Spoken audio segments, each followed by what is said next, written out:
name is and on behalf of the San Antonio Mennonite Church and our pastor, John Garland, I would like to welcome you to our building. The Mennonite Church is so proud to host the Peace Initiative, and we're glad to offer space for the community to confront the issue of domestic abuse. A number of our own congregants are survivors of domestic abuse, and we know that it touches all parts of our society. We should all have access to the tools and understanding we need to confront this violence in our community, and we should be able to talk frankly with our political leaders about the policies that will most effectively bring about healing. So I would like to thank Congressman Castro, Congressman Doggett, Martin Elias of the Family Violence Prevention Service, District Attorney Joe Gonzalez, Sheriff Salazar, and Chief McManus for being here this evening and for participating in this conversation, and welcome once again.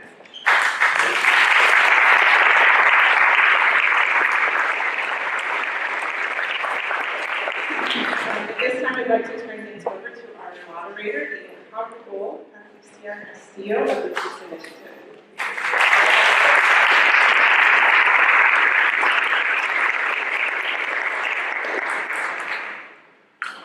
Good evening, buenas tardes. It's okay. We have Chaparrita devil here. Good evening, everybody. Welcome to the San Antonio Mennonite Church and the home of the Peace Initiative. Today, we're going to keep our remarks very brief because we have a lot of territory to cover in a very short period of time, and we're committed to staying on time and on schedule. I also want to remind everybody to turn the volume down or off on your cell phones. And if you need to use the potty, there's one in the back and there's one back here too. So in case anybody needs to take care of that. I'd like to thank Mothers Demand Action for helping us out with water, bringing us water. And if you have a moment, take some time to go look at our Heal SA installation out there that was created by Moms Demand Action and one of my board members. My board members are here today. We've got Jane Schaefer present. Would you stand, Jane? We've got Minnie Abrego Sanchez here. We've got Dr. Mary Jo Rodriguez here. And who else is here from my board? I haven't seen anybody else. Anyways, thank you, board members, for coming. If you're interested in supporting the Peace Initiative, snag one of my board members because they'll help you right out.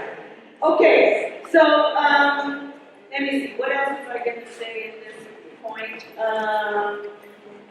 It's important also to remember that tonight we are speaking from the fact that the Mayor's Commission on the Status of Women put out a report recently that talks about and refers to the issue of domestic violence and informs our community about the condition of women.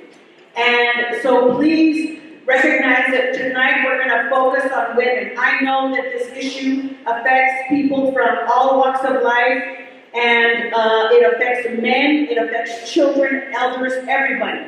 But tonight's focus is going to remain on how it affects the women in our community, because as you well know, the women are the mainstay of the familia, and that's what we have to focus on tonight. And I would like to begin my remarks tonight by saying, Honorable Representatives Castro and Doggett, District Attorney Gonzalez, Chief William McManus, Sheriff Javier Salazar, all the City Council members present, we welcome you to this historic and critical moment in San Antonio, the first ever town hall on domestic violence awareness. Tonight is a watershed moment as we bring these issues out into the open, not just to talk about them, but also to mark that we decided to own them. This issue is as a community, and take responsibility for the depth and breadth of the damage that it has done, and committing to changing that for San Antonio. Yo soy Patricia Castillo, and I'm the Executive Director of the Peace Initiative. And PEACE is an acronym that stands for Putting an End to Abuse Through Community Efforts. I started my journey as a social worker and advocate in 1979, and I worked as an intern at a community center, at the Bexar County Women's Bar Association Legal Clinic, as a community organizer on the East Side, as a battered women's shelter caseworker, educator, crisis intervention worker, and counselor. I worked at SAPD as their first ever social worker assigned to the sex crimes unit in the Homicide Bureau. I also worked in the Bexar County Jail, and all before the Benedictine sisters recruited me to come work for them and to form the Peace Initiative with my co-founder, Jane Schaefer, who is here with us tonight. The point of me telling you all of this is to share with you that what I saw over time in those capacities was the intergenerational nature of the trauma associated with domestic violence and how everyone affected, if they're not able to access help at various points, would show up somewhere else in my journey. And they would pass on their trauma to the next generation, unhealed, untreated. Maybe I would encounter them first at the shelter and then later at SAPD when they were in trouble with the law. Or maybe they would be my client in jail. This is truly the legacy of domestic violence, and it touches so many lives in this community. Even though I have been on the front lines of addressing it for 40 years, I can honestly say I feel like we're backsliding now. It's like we've gone 3 steps forward and 10 steps back. When VAWA, the Violence Against Women Act, was created in 1994, it made a difference. Later, more programs got funded, like the Family Justice Center. And we already had the District Attorney Services, and we already had the Battered Women's Shelter. And even though we were able to have these better services and were able to more effectively reach into the community. When immigrant women suffered from domestic violence, we were able to get them out of the shadows of fear and silence and help them for a good long time.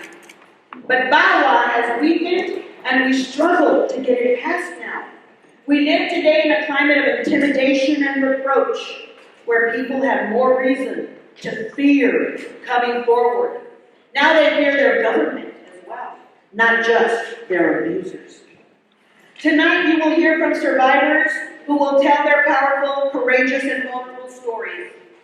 I also want to highlight some things that I believe truly need to change about how we respond to domestic violence. Here's my docena of suggestions, plus one pilon. Simplify getting protective orders for battered women. The process is very subjective and depends too much on which workers and which judge the victims encounter, versus those people just following the guidelines and the law. We still turn away too many people at the shelter because there's just not enough room. We need more space. This is also very important that we put too much of the onus still on the woman being battered to get safe, to be safe, to stay safe, instead of taking a look at what is it about our community that keeps them trapped and battered. We need to do more evidence-based prosecution instead of putting all the pressure on the victim to be strong enough or willing enough to tell their story in court while feeling terrorized. We need to address the genuine fear that many victims have that the witness can be tampered with, threatened, or gotten to. And consequently, many are genuinely afraid to testify. We need to hold perpetrators accountable for their criminal actions. The law gives us agency to do this, and we're not doing it fully enough. We need to change the way we work with perpetrators, away from focusing on solely punitive measures to approaching it more holistically and therapeutically. Otherwise, the pattern will be passed down to the next generation. There is such a connection among batterers to adverse childhood experiences, which we will talk about later. We call it ACEs, as that they have experienced themselves. We need to increase our focus to include children, elders, bystanders, and witnesses in our prevention work. We have vulnerable people who literally don't speak up or know how to advocate for themselves, and we need to advocate for them to be able to do so. We need coordination among city and county services to be formal, and we need both to be held accountable for addressing these needs, and not just rely on an informal network that meets for 1 hour on a monthly basis. We need deliberate, effective data collection, like the one we got in that report from the Mayor's Commission on the Status of Women, about domestic violence in our community that's collected and monitored on a daily basis so that we can understand the scope of the problem, why people end up dead, and devise effective programming strategies and policies and seek appropriate funding for this to happen. We need an ombuds person at the police department and another one at the sheriff's office who can impartially and objectively listen to and learn from people's experience of the system that we have in place. They then relay gathered information to us for those suggested improvements, changes, and efficiencies, while only being beholden to survivors of domestic violence.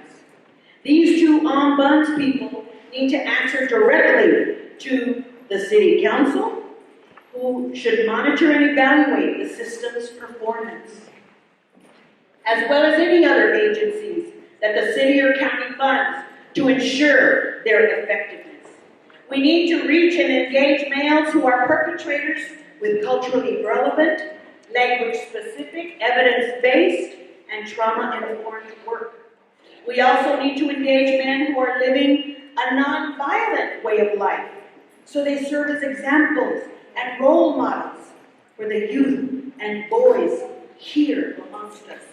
And we need to continue reaching out to immigrant women in our community who have been pushed back into the shadows out of fear and repercussion if they come forward, who are also suffering from domestic violence within their family circles. Finally, no longer can we have the luxury of saying this is a problem that doesn't affect us. It affects all of us, and each of us in our own way needs to take ownership of it and commit to changing what we can to interrupt this procession of victims and perpetrators that has flourished in this beautiful community until now. Thank you.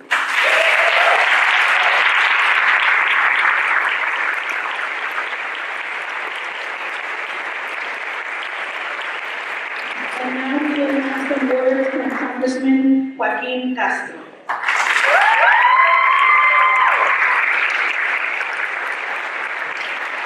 Good evening, everybody. And thank you, Patricia, for your incredible work as an individual and peace initiative on combating domestic violence in San Antonio. My name is Joaquin Castro, and I represent the 20th Congressional District, which includes the West Side, where I grew up, a big part of the South Side, and almost all of Northwest Bexar County. And I'm very proud to represent us in Washington, D.C. And before I make a few remarks, I want to acknowledge some of the other elected officials who are not on stage here, but who were kind enough to join us.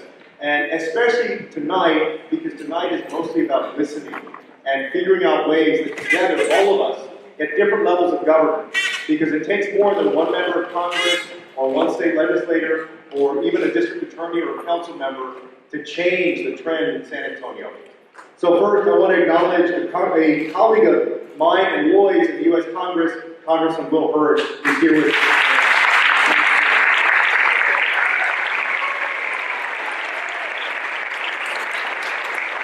Also, a former colleague of mine in the state legislature and now State Senator Jose Menendez.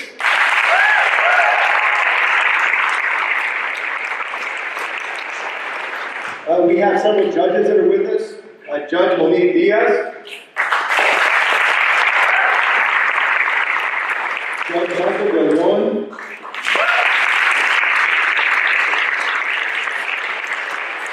Judge Rosie Gonzalez.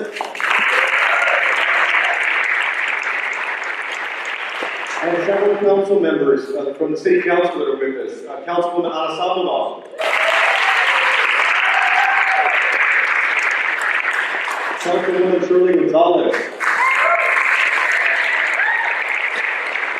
New Councilwoman for District 2, Jada Andrew Sullivan.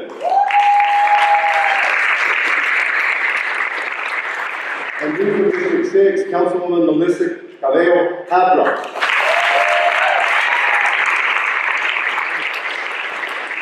And the new councilwoman for District 4, Dr. Adriana Rocha Garcia.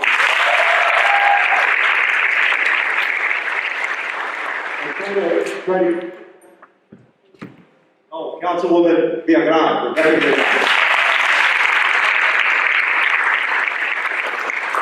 I'm going to keep my remarks brief because I want us to get on to the panel. This is an issue that all of us should care deeply about. And I mentioned earlier that the trend in San Antonio is going in the wrong direction. We're all here because this is a serious problem in our city. More than other big cities in Texas like Austin and Houston and Dallas, San Antonio has a larger problem with violence against women. And as a community, all of us have a responsibility to do something about that.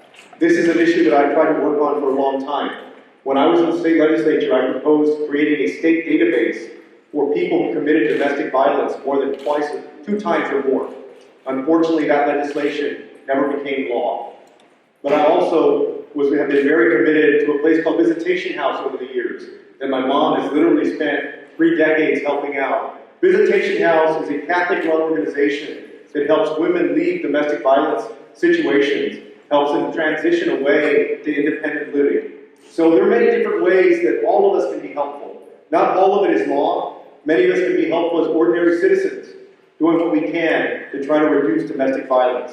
So today, you'll see that on the stage, there are folks here who will speak about the different aspects of domestic violence.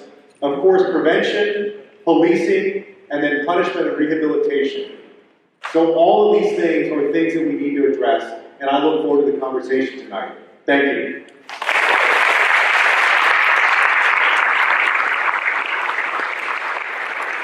And next, I'd like to welcome up a wonderful member of Congress who represents the area between San Antonio and Austin, and that is Congressman Lloyd Doggett.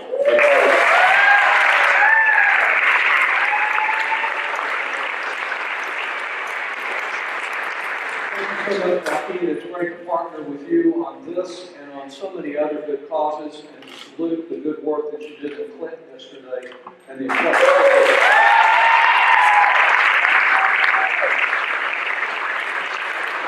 The church and its congregation are a haven for good causes and good people, and they've taken in people from all over the world here for us in San Antonio.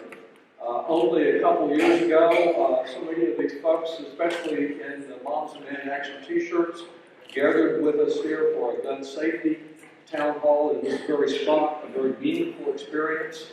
And tonight, I think the outpouring that we see here with the judiciary, with the faith community, with our state senator and the council members, indicates that this is a pervasive problem and that there's a strong desire to do something about it. Of course, it's not only a problem that affects the district that I serve, that includes where we are tonight. It extends to Brooks Base and out to Our Lady of the Lake, which Joaquin and I share, and then around through all of downtown and the east side. But it is a national problem. In fact, the National Domestic Violence Hotline, about a week ago, a hotline that way back in the Clinton administration I helped bring to Texas, came out with new data showing that last year was the busiest year they have ever had. 573,000 calls that they handled, a 36% increase over 2017. And we also heard that nearly 40% of Texans, Patricia made mention of this, who are seeking shelter after a domestic violence incident are turned away due to a lack of resources. So we've got to do more, and especially to do more about the 1 in 3 San Antonio women who say they experience some form of domestic violence. These statistics are all very alarming, but one of the things we hope to do tonight is to hear the stories that go along with that data, because sometimes those individual faces, those individual experiences get lost in the huge numbers. We have so many activists here, Rebecca Flores, who rallied individuals on Main Plaza, Patricia, of course, Marta, who we were here with, who does such a great job, and an extraordinarily impressive facility out on the west side to meet the needs from prevention to counseling to shelter. Julia Rainey Rodriguez, who's an expert on this, Yannette Davidson Wolf with the Great Crisis Center, so many others. And we did, as Joaquin said, mainly come to listen, to learn, and to see how we can collaborate with our local law enforcement officials and all of you to make things better. Just a quick word about federal action, and Patricia referenced it, but the Violence Against Women Act, which has enjoyed strong bipartisan support in the past, faced some significant opposition this year when the NRA decided to score a vote for the reauthorization of the Violence Against Women Act as being anti-gun for some reason. That's because there is a provision in the Violence Against Women Act which passed overwhelmingly in the House to close the so-called boyfriend loophole. Currently, the law covers those who've been married to or had a child with the victim, but they don't cover boyfriends and relationships that did not involve marriage. And so this modest expansion drew their opposition, as did the protections that are provided in the new form of VAWA for transgender neighbors. Leader McConnell has said he will not permit a vote on the House bill in the Senate, but I'm still hopeful that on a bipartisan basis, Jody Ernst and Dianne Feinstein are working to try to get something done over there. I hope we can do it. It has, through the years, provided a process and some valuable support. I remember working many years ago on a program called Expect Respect, which was directed at elementary school students to talk about violence and preventing violence, and not having little boys hitting on little girls. I think we start at the earliest age, getting the experience of these children, and telling them that violence is not the answer. So many of the problems we have seen surrounding the president are pervasive on these issues. I think they'll take years to correct, but I'm inspired by the fact that that misconduct has inspired the Me Too movement, March for Our Lives, the Women's March, and others. And I have hope that working together, people of good faith can find better answers than we've had in the past on these problems. So we look forward to hearing stories that we know are stories of suffering and fear and tragedy, but we also use that experience to find a path forward. And I just appreciate the fact that so many of you decided to join us in finding and going down that path. Thank you very much.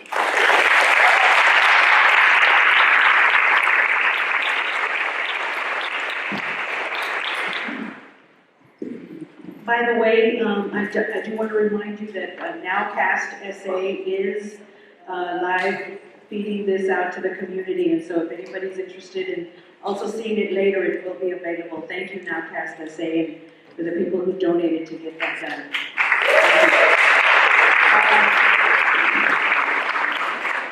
At this point, I want to invite two women who came here to give their testimony and talk about what happened to them.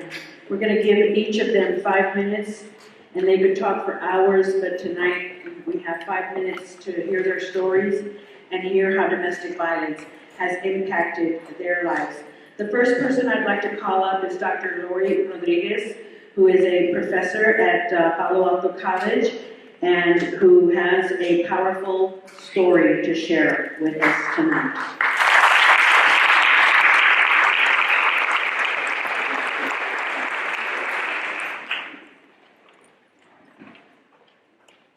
Good evening. As Pat Castillo mentioned, my name is Gloria Davis, and I am a survivor of domestic violence. On the night of August 15, 2015, I nearly lost my life to my then boyfriend. I had told him that I wanted to finally end our tumultuous relationship. This infuriated him, and we began to argue. He hid my phone from me so that I could not call 911 for what was to ensue. During the approximately 45-minute ordeal, I was beaten, strangled, dragged, kicked, and even bitten. At one point, he sat on my chest with my arms pinned down under his legs and proceeded to beat, strangle, and bite me. I was absolutely defenseless to his abuse. He would alternate between strangling me and beating my head against the floor like a basketball. I saw stars like in the cartoons. As I screamed for help, he covered my mouth with his hand so hard I could hardly breathe through my nose and felt that I was beginning to lose consciousness. He then looked into my eyes and told me that he was going to kill me. And I knew he meant it. The thought of dying in this manner, of how my family would find me, was heartbreaking. I couldn't die this way, I thought to myself. At that moment, I thought of the only defense and chance for survival that I had at that point, and that was to play dead.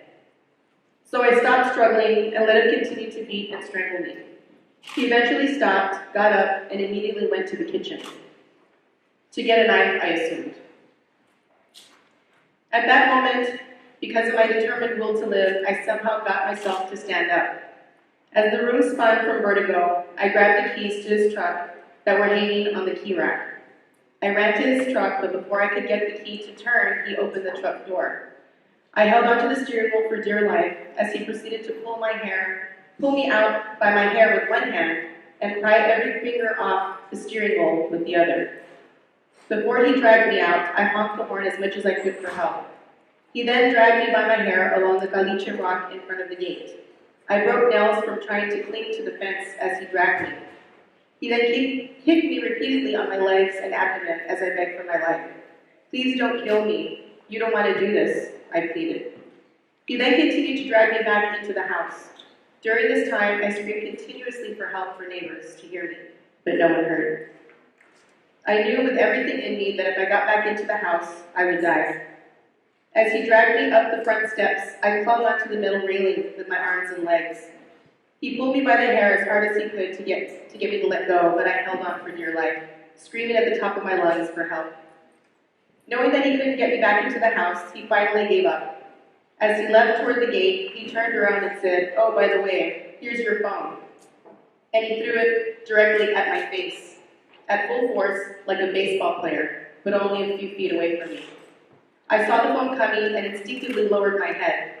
It hit me only a few inches above my right eye, splitting my head open. It hit me, had I not lowered my head, I am positive I would have lost my right eye. Blood filled my eye and I crawled on hands and knees looking for my phone in the dark. I couldn't find it and was afraid that I would pass out from losing blood, so I ran to my neighbor's house, who then called 911 and an ambulance. My attacker was never detained, and it took 2.5 months to finally receive my protective order, during which time he stalked me. I even took photos of him driving past my house and made police reports, but the police simply told me there was nothing that they could do without a protective order.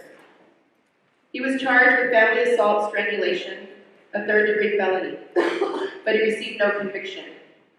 He received deferred adjudication, which means that after he successfully completes his 5-year probation requirement, he can expunge the incident from his record, as though it never happened.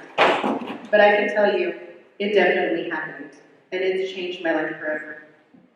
I am an educated woman, I hold a PhD, I'm a citizen, and know how to self-advocate. I speak English, and at the time of the assault had no children. I was privileged in many ways. If this was the best case scenario for me, I cannot imagine the experiences of women who are not citizens, who do not have an education, who do not speak English, who have children and are dependent on their abusers for support. As we all know, domestic violence is oftentimes generational and affects entire families and future generations of families. As such, this is not a woman's issue, but a community issue. Thank you, Congressman Castro and Congressman Doggett, for convening this town hall to shed light on the systemic issue that has afflicted our community for far too long. By the grace of God, I survived to tell my story, one that I hope will help to shed light on how broken our system is and encourage us as citizens to finally stand up to do something about it. Thank you.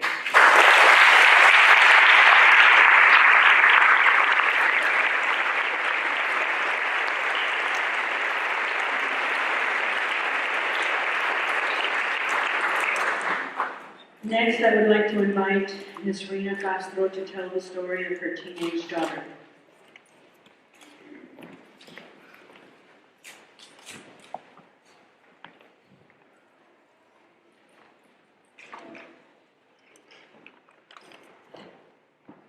Hi, good evening, everyone. I'd like to thank everybody for y'all's prayers and support my family has received during this nightmare. It's an honor for me to share Erin's tragic story in hopes of spreading awareness about teen dating violence. Erin was the youngest of my 4 children, but ruled the house like she was the oldest. She was the spice of our life. Life without it would be bland. She brought so much joy to our family and friends. She was compassionate, had a contagious laugh that she couldn't hold in, so silly and fun to be around. An intelligent young woman who could do anything she put her mind to. She had dreams and goals for the future, loved animals, and one day hoped to be a veterinarian. She was radiant. Erin's freshman year, she befriended a boy who in the end brutally murdered her. At first, she was only interested in him as a friend. However, the boy did not give up. After constantly pursuing her, by sophomore year in high school, they had started dating. The relationship was innocent at first, but slowly started to change. He began to isolate her from her friends, then came to verbal abuse, the name-calling and body shaming. Erin's confidence, grades, and self-esteem began to drop. My baby slowly started pulling away from even me. Right before my eyes, my brave, fearless girl changed. When you think of high school for children, you think of friendships, homecoming, prom, learning to drive, but not for my Erin. She started having problems with this boy during and after school. His harassment and jealousy consumed her days. He didn't want her to talk to anyone but him. He even broke the nose of one of her male friends in a rage. Charges were pressed against him, and at this point I began documenting and doing everything I could to put his behavior on record. Unfortunately, he persuaded her to take him back in her good grace. One afternoon, he picked her up, became violent, broke her nose, and threw her out of his moving car, running over one of her legs in the process, only to turn around and put her back in his vehicle in an attempt to clean her up to cover the bruises he had inflicted on Erin. Erin was scared. At any age, this type of violent abuse is more than anyone knows how to or should have to deal with. She didn't know what to do and tried to cover for him. I wouldn't let her. I had to fight for my daughter. I immediately called the police and pressed charges against him. But it took a year, and he was only given deferred adjudication and 2 years probation. This light sentence scared Erin into silence. I didn't understand the hold he had on her. I thought domestic violence only occurred with adults and families. Never in a million years would I think these actions were happening to our young teens, but it is. As time went on, this young man did what he did best and manipulated her his way back one last time. It was the morning of her 19th birthday. Erin was so happy. She woke up extra early, singing loudly, getting ready for work. She worked at our family diner as a waitress. The customers loved her. She wore her corsage I made for her, and customers showered her with birthday wishes and tips and showed her extra love.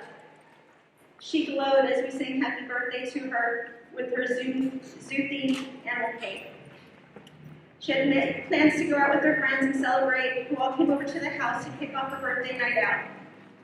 I remember hearing the music and her joy-filled laughter.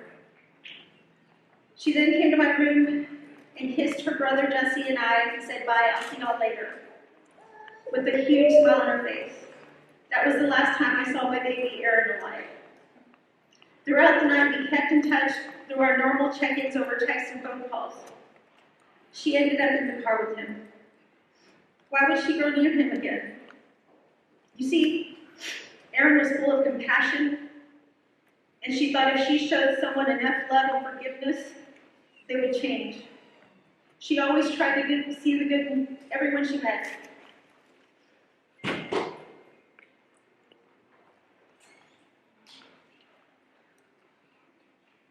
As the evening progressed, Erin's phone calls became frightening. I told her, "Get out of the car, I'll come pick you up." I can remember her frantically yelling because she didn't know where she was and couldn't get out of the vehicle. She had no idea where she was. As I listened on the other end of the line, with my keys in my hand, I was out the front door with nowhere to go. Any parent's worst nightmare. I heard my daughter's horrible screams on the other end of the line. My heart racing, I ran to the neighbors to call 911 while I kept her on the line, aching to hear her voice again. But her screams were the last thing I would hear from her. The police were able to track her phone, and they found my baby's body left off Camp Bullis Road. He had beat her, then deliberately ran her over not once but twice. Later I found out these appalling acts of violence were witnessed and not stopped. No one called the police or EMS. I recently came across an article written in the San Antonio Current with the headline, "Bexar County, one of the deadliest counties in Texas for domestic violence." According to this article, in the past few years, the number of women killed by a domestic partner in Bexar County has more than doubled and is steadily rising. It's heartbreaking to hear, but I truly believe that through awareness, education, and community outreach, we can make a change. As a community, we must commit to making a change. Erin was so young and naive, she didn't see the early signs of abuse before it was too late. She has inspired us to spread awareness about teen dating violence with a mission to enlighten youth, offer resources, award scholarships for higher education for those affected by domestic violence in any way. We are determined to help identify signs of any unhealthy relationship and provide additional support. I believe only through education can we empower future generations. By being here today and sharing Erin's story, her life still has purpose. If as a community we can save one teen, one life, then Erin lives on in each and every one of us, because love never dies.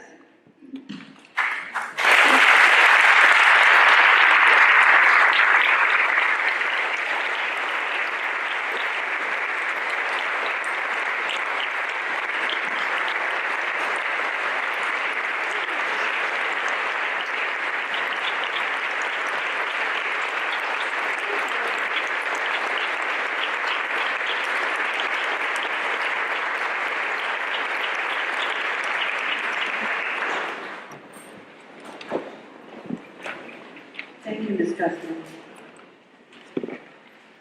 I would like to recognize that hearing these stories is triggering and it affects people in different ways. Please, get with a friend, take care of yourselves. Don't let this stuff get to you. It's very, very hard to hear all this stuff.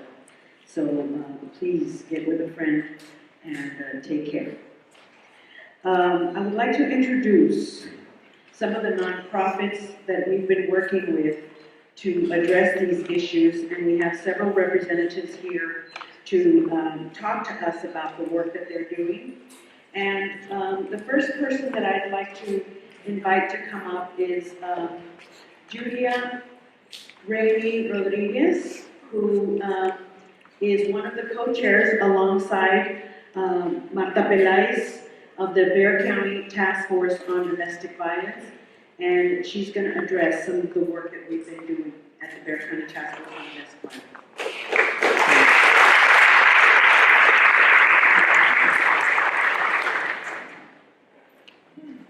That story is very triggering. It's triggering for all of us who work on this topic, on this issue on a daily basis. So I want to thank you very And I want to thank everyone else for being here. My name is Julia Rainey Rodriguez. I am the co-chair of the Domestic Violence Task Force here in Bear County. Marta Felice and I chair this, and we created this in 2012 to organize the nonprofits, the judges, the community stakeholders to come together and work on this issue. If you are at all familiar with the status of women since 2012, things have only gotten worse. So we're doing a great job. So one of the things that we have realized is we can come together and we can meet as stakeholders and as people who work in nonprofits on a daily basis, but we cannot do this work without the community, without the support of our leaders, and without the voices of victims.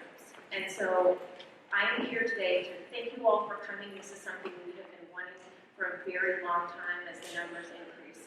I want you all to know that the judges, representatives of the district attorney's office, law enforcement, nonprofits, we are meeting regularly to figure out where the holes are, where the deficits are, and where the needs are. But we need to get bigger, we need to get better, and we need your community help. So thank you all for being here.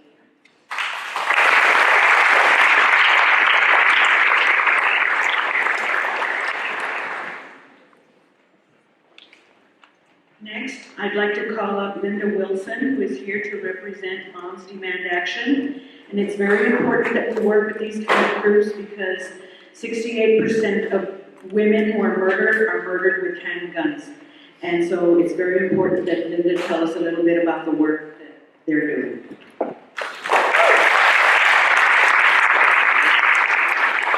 Thank you, Patricia, and thank you especially to the church here. I was at that that early meeting that was held when Congressman Doggett called us together. And the first thing I think I want to say is there is some light at the end of the tunnel. There are groups out there that work in the issue of domestic violence.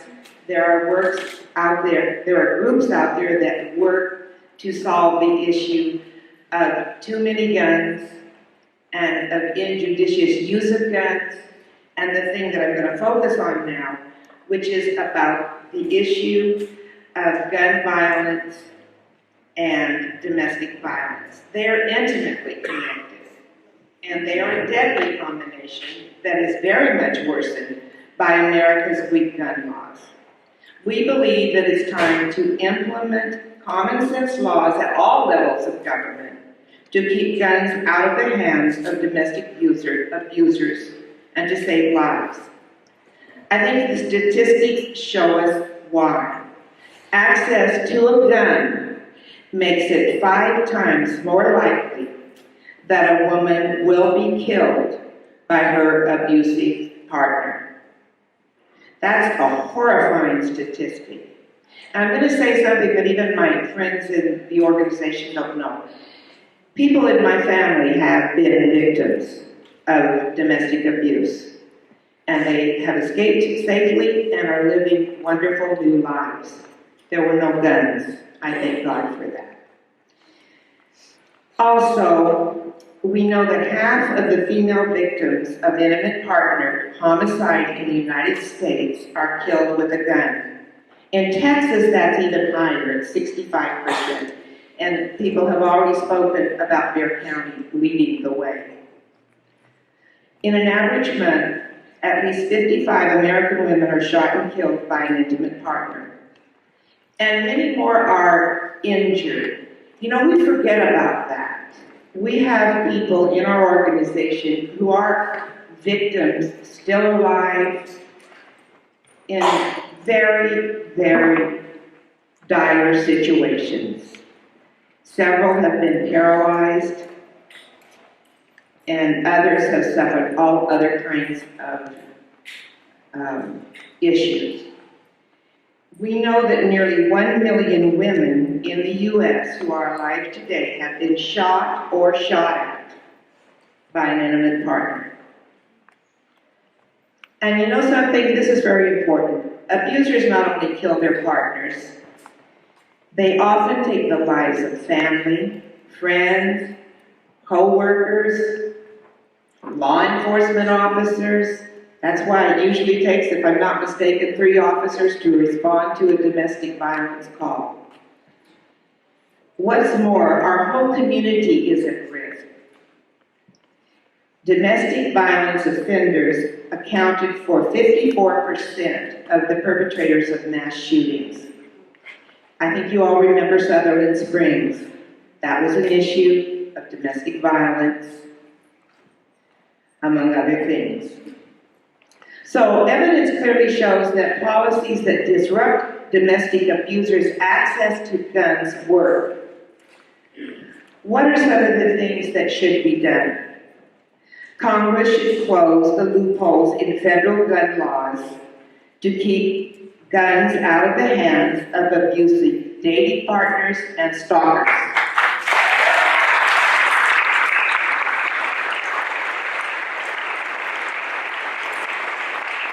"76% of female victims had been stalked by the person who killed them." We need to pass the new provisions within the Domestic Violence, with the Violence Against Women Act. And we appreciate what the representatives have done. Now we need to address these to the senators. If you live here, anywhere in Bexar County, your senators are Ted Cruz and John Cornyn. I don't have their phone numbers, but I'll give them to you if you need them. Call them.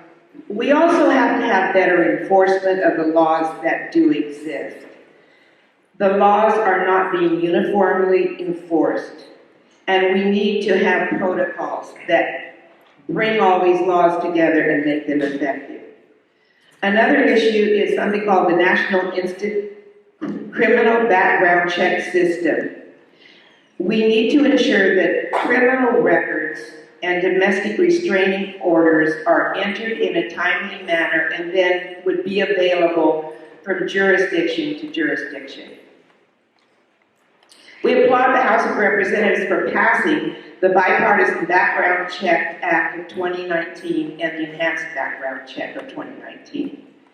These are good laws that have moved us forward. Now I'm going to bring up something, and I don't want to put the congressmen who are here, there are 3 of them, I believe, on the spot, but this is a good moment. We have a mom who lost her loved one and decided that she would run for Congress. Her name is Lucy McBath. She's a member of our organization, and she is from Georgia. She has introduced a bill, House Resolution 3076.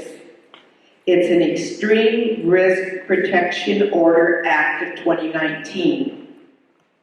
52 representatives are already co-sponsoring, and we hope that within a timely manner, the 3 of you will join in co-sponsorship of that extremely important order.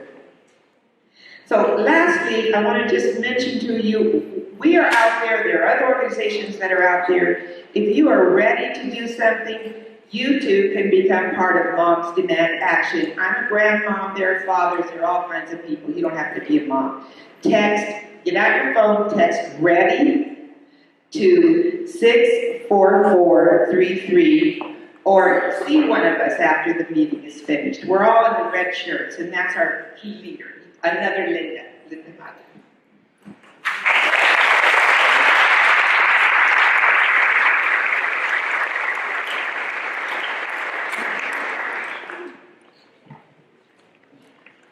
Now we're going to open, we have Dr. Colleen Bridger. Dr. Colleen Bridger is going to talk to us about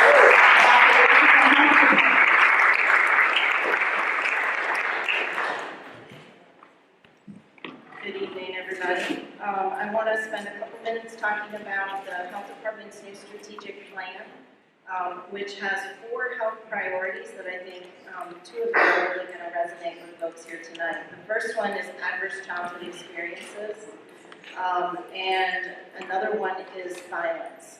Both of those are a recognition on the part of public health that these types of complex issues require complex solutions and require solutions that cross sectors, and that's a perfect place for public health to become involved.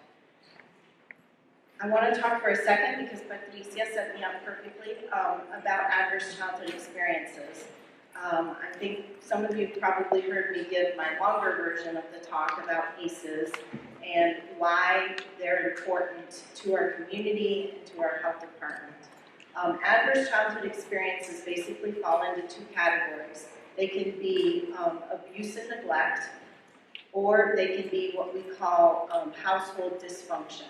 And domestic violence is one of the adverse childhood experiences that fall in that category of household dysfunction.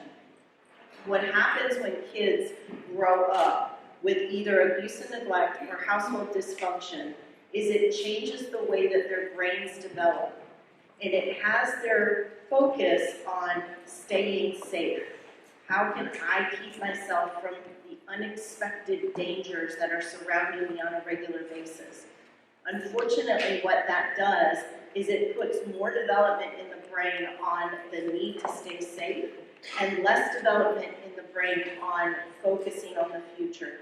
It also increases inflammation in the body, which leads to increased risk of chronic disease early in life and through adulthood.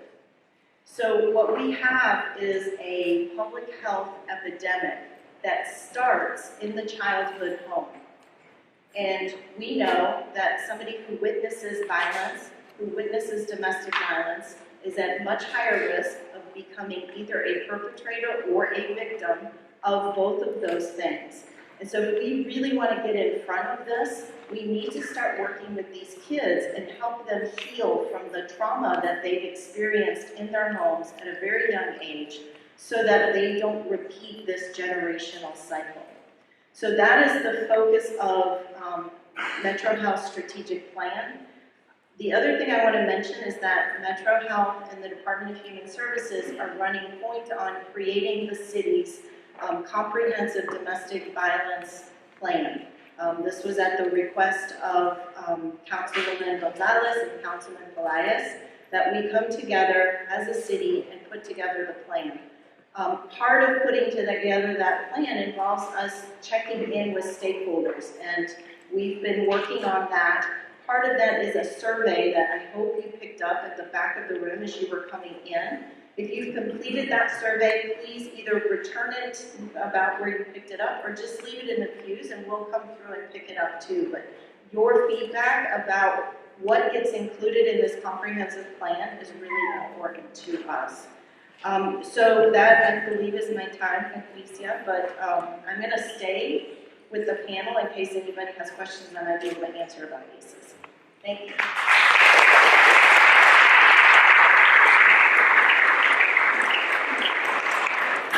One of the things we wanted to make sure and do here tonight is to hear from the community. And so at this point, we've got this microphone here at the front.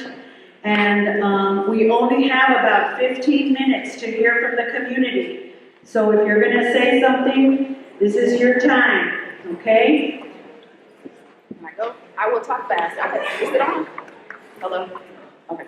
I'll talk fast. I have 2 items that I want to discuss. I don't know, is that mic on? I don't think it's on.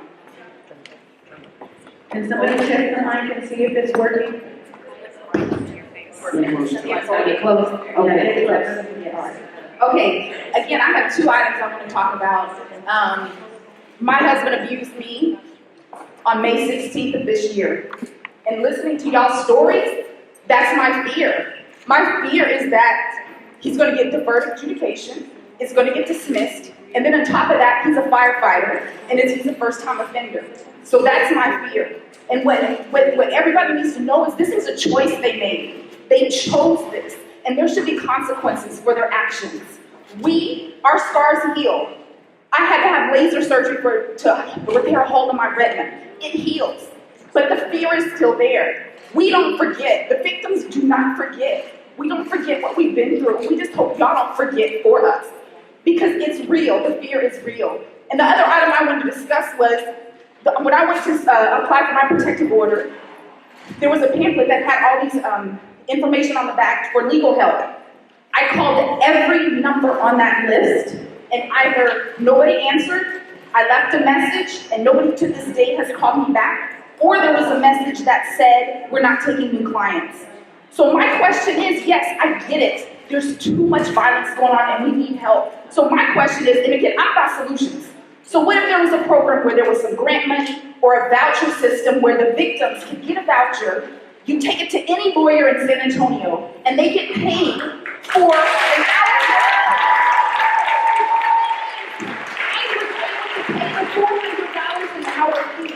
I was able to do that, but I'm sure there were several people who couldn't do that. And just to have 1 hour, that was amazing for that my lawyer to give you that 1 hour of advice. Because we're just regular people. We don't know what the law means. We don't know what's next. We don't know what to expect. There's so many questions, and you're having to go through all of this trauma. And then now I got to figure out, how do I get help? So I really believe there's ways we can do this. And I have sent emails out to people. I'm willing to help. Whatever programs, signatures, let me know. I will sign up for it. Thank you. Thank you.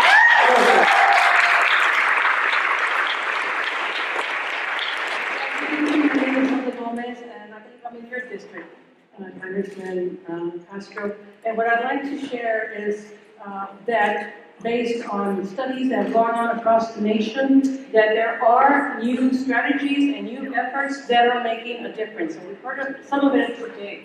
But what I want to point out is that law enforcement, the judicial system is just the tip of the iceberg. That we need to get all the players that are involved.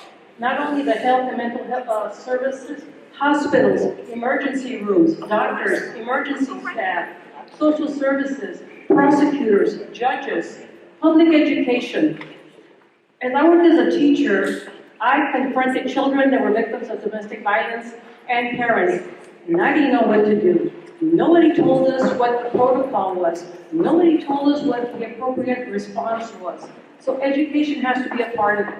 There's other cities now that are using curriculums. One of them is in California, and it's for high school students. And it's called Coaching Boys into Men.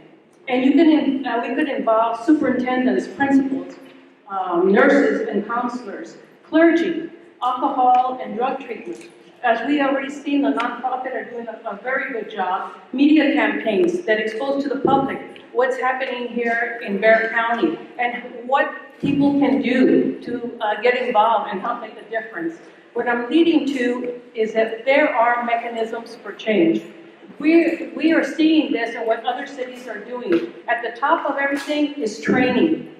People that are on the front lines need to know how to identify a victim of domestic violence, how to interview them, and how to respond. Thank you, what Ms. to do to Gomez. get help. And Thank I'd you so like much. to share my You can turn it into the conversation. If you want to give us a copy, we'd be happy to do that. Good evening. My name is Marty Bravo. I work for Environmental Defense Fund on air quality and climate change issues. And I sat on one of the working groups for the city's development of a draft climate plan. Two things that I learned that I'd like to share with everyone here is that, one, that there are studies that show that when temperatures rise, rates of violence go up, including domestic violence. The second is that UTSA did a study and they found that by the year 2040, we're going to have an additional 24 days above 100 degrees, 100 degrees and hotter, on top of what we have right now. So the data supports that these rates of domestic violence are going to increase. So even with all of the great work that Ms. Castillo is doing with the Peace Initiative, with all the great work that Ms. Pelias is doing, with the Battered Women and Children Center, with all the great work that Dr. Bridger's doing, even if we support that at the current levels, these rates of domestic violence are going to continue to rise. And so we really need to double down on all of the support for this work that you all are doing. And we need to really double down on the support that Moms Demand Action is doing for common sense gun laws. Thank you very much.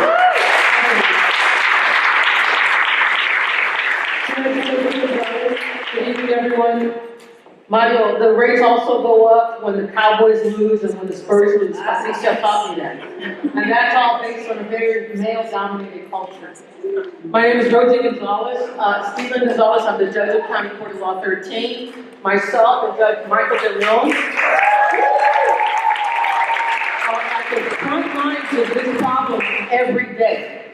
I can tell you from my court to today, I have called over 6,000 cases in my court since January 2nd. We have had 12 trials. And I keep screaming for help from everyone.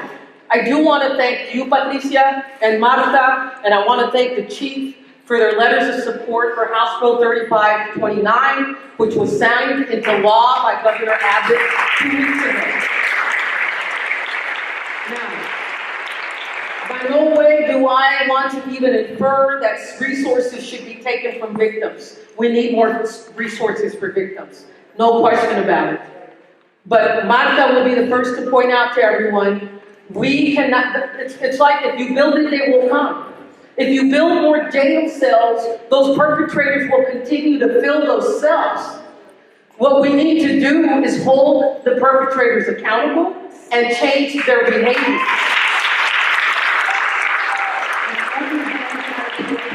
So, thank God for Representative Roland Gutierrez, who sponsored the House bill, and thank God for Senator Menendez, who got it through the Senate. What I'm asking today is for all of you to consider finding a way to fund a drug court within this domestic violence court in 13, and hopefully one day in 7.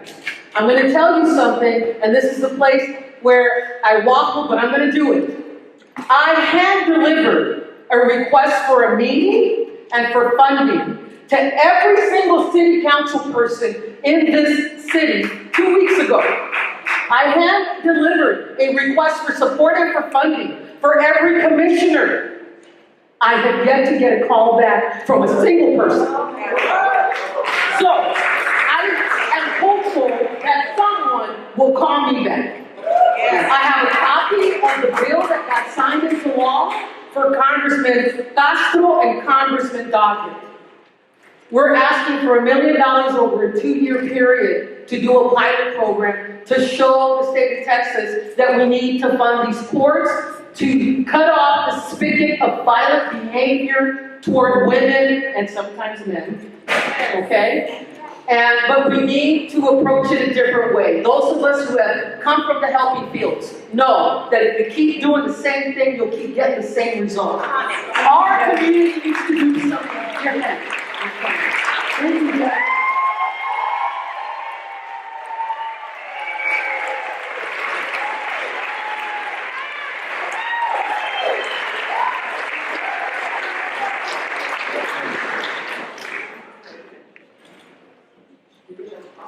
Vámonos. Thank you, Judge. This is Kay Rose. Kay Rose is going to tell us about a horrible domestic violence incident that happened on her block. Ms. Rose. My name is Kay, like she said. I live on Belden Street, and on April 16th, we were all over the news because the man across the street from us, who beat his wife on a regular basis, laid down on the front porch and used an assault rifle, which he should never have had, and killed my soulmate. He was, according to the papers, the police had been out there 18 times in the last 2 years. That wasn't correct. It was way more than that. We saw him on a regular basis. I got on regular, they knew my name. The police did when they got out, because I lived right across the street.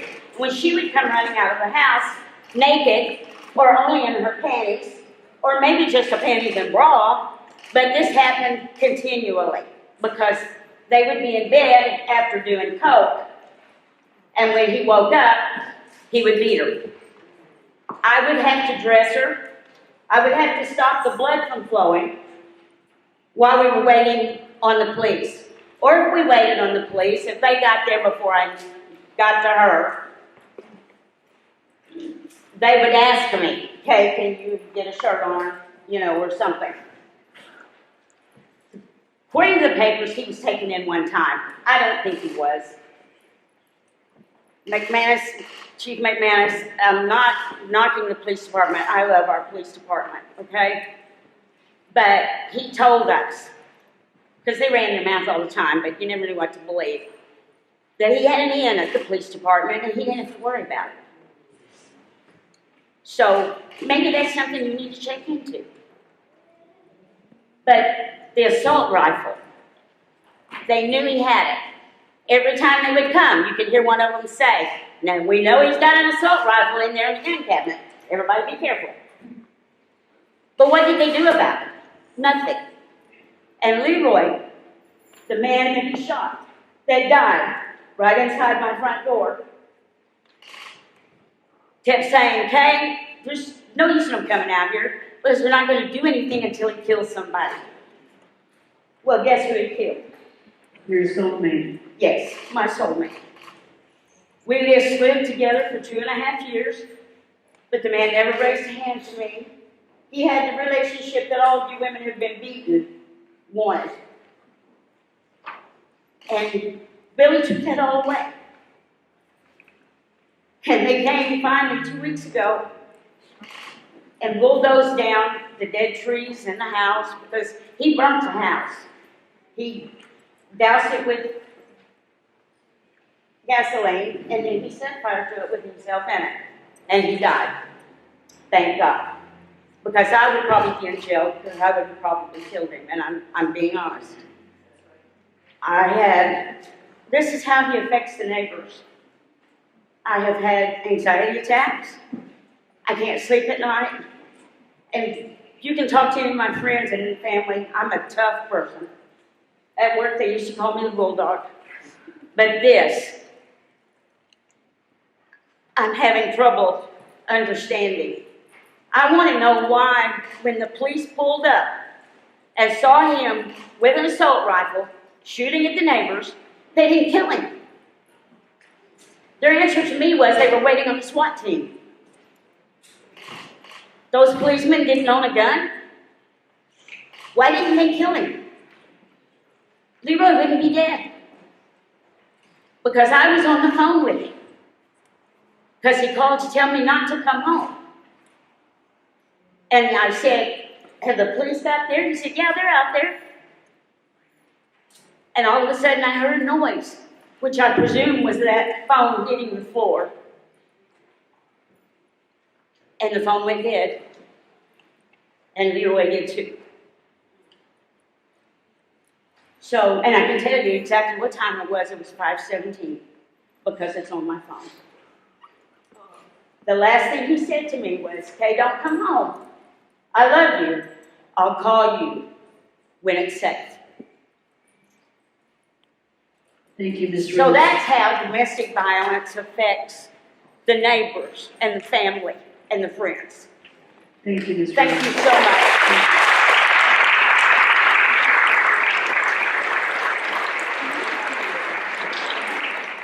Jasmine, I also have some other written testimony from some of the other neighbors that I would like to submit for the official record. Thank you so much. I just want to add a couple of things that you may already know. On April the 1st, I started keeping track of, by newspaper reports, of the women and men who were being killed in different ways. And to this day, we have 12, counting the little boy who was killed over the weekend. 12 people from April 1st to today, to this weekend, that have been killed in domestic violence. Now that is a huge number, and we're going to, I think, beat last year's number, which was 29. I also want to include to you, it was an article in the newspaper on July the 1st about the issue of people who have no documents and how they are reluctant to call in the police when there is domestic violence going on in their households because they fear that, of course, they will be picked up and they will be deported. Now, this was done in, I believe in Washington. But I know this happens here. We have 75,000 people, residents in the city of San Antonio who are undocumented. And I know it happens here. And so that's another element of this whole issue of domestic violence. And those people who never report just suffer the consequences of domestic violence. Thank you, Rebecca. Thank you. Well, this is Lily Casura, and Lily is one of the writers of the commission, the Mayor's Commission on the Status of Women report, along with Dr. Rogelio Sainz. And Lily also helped me write my remarks as well. Thank you, Lily.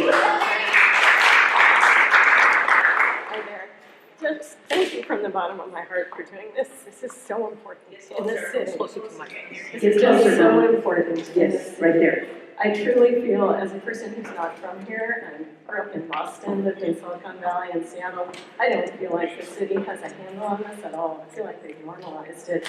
And we need to strip it all the way back to bare metal and find out the scope of the problem, which literally people don't know. And I wanted to tell you, because I worked on that report, we submitted open records requests for that report to the county and the SAPD, and the county told us right away, we don't keep those records.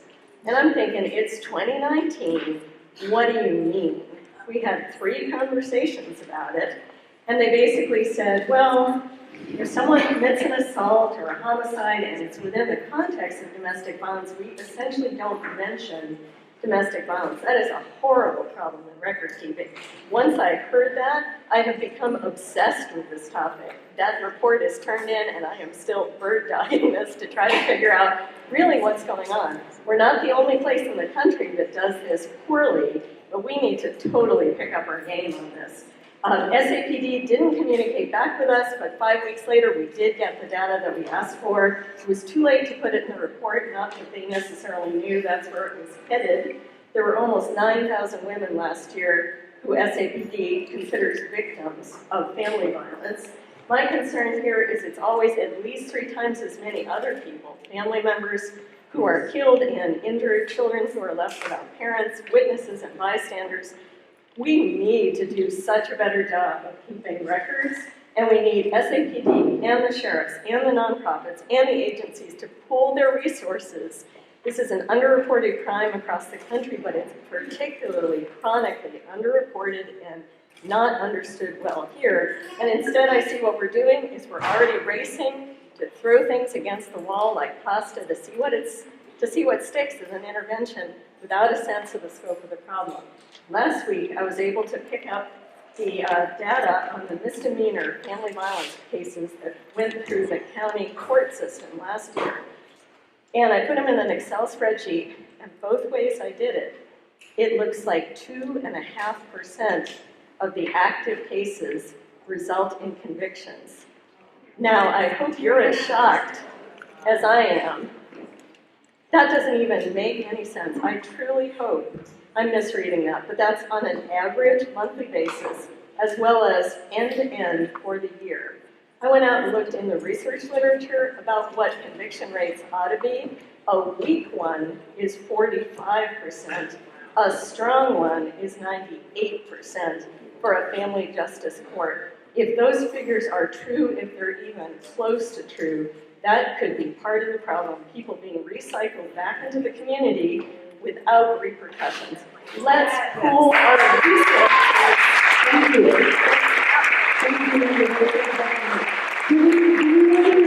Does anybody want to respond at all to any of this right now so far? Okay, so first of all, let me Grab the mic, sir. Grab the mic, sir. Thank you. Yes, sir. First of all, let me, on behalf of the District Attorney's Office, thank you, Patricia, for putting this forum together. It's very important that we bring this issue out to the open. The reason that we're here is we want to listen to you.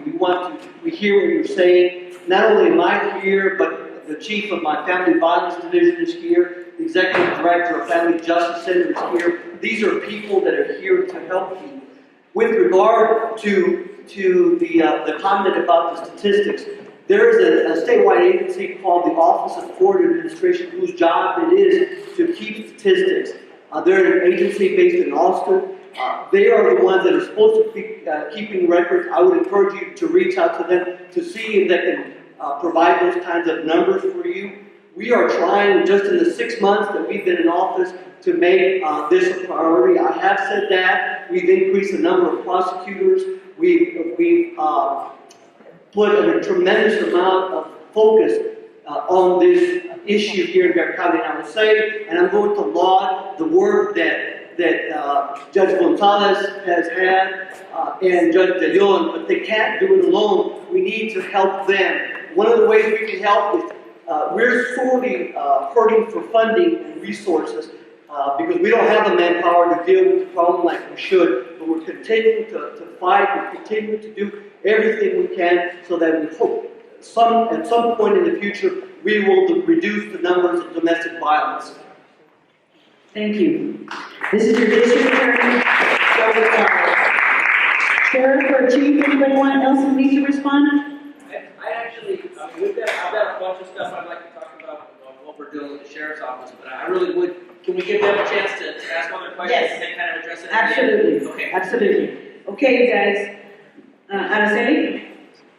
Buenas noches, mi nombre es Araceli Herrera y yo soy me gustaría que tener traducción porque yo no sé inglés y también pienso que eso es bien importante en este lugar, que debería de haber traducción porque muchas de nosotras no sabemos hablar español y cuando sufrimos violencia doméstica y mandan a los policías no podemos comunicar lo que realmente sucede.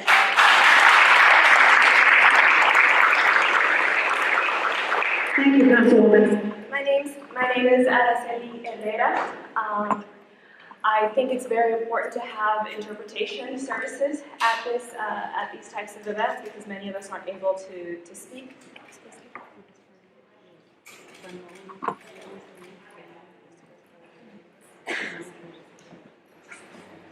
When someone suffers domestic violence and the police officers come out, it's extremely difficult to explain what's really happening because police officers aren't always able to speak. Due to the language barrier. También quiero decir que soy una sobreviviente de violencia doméstica.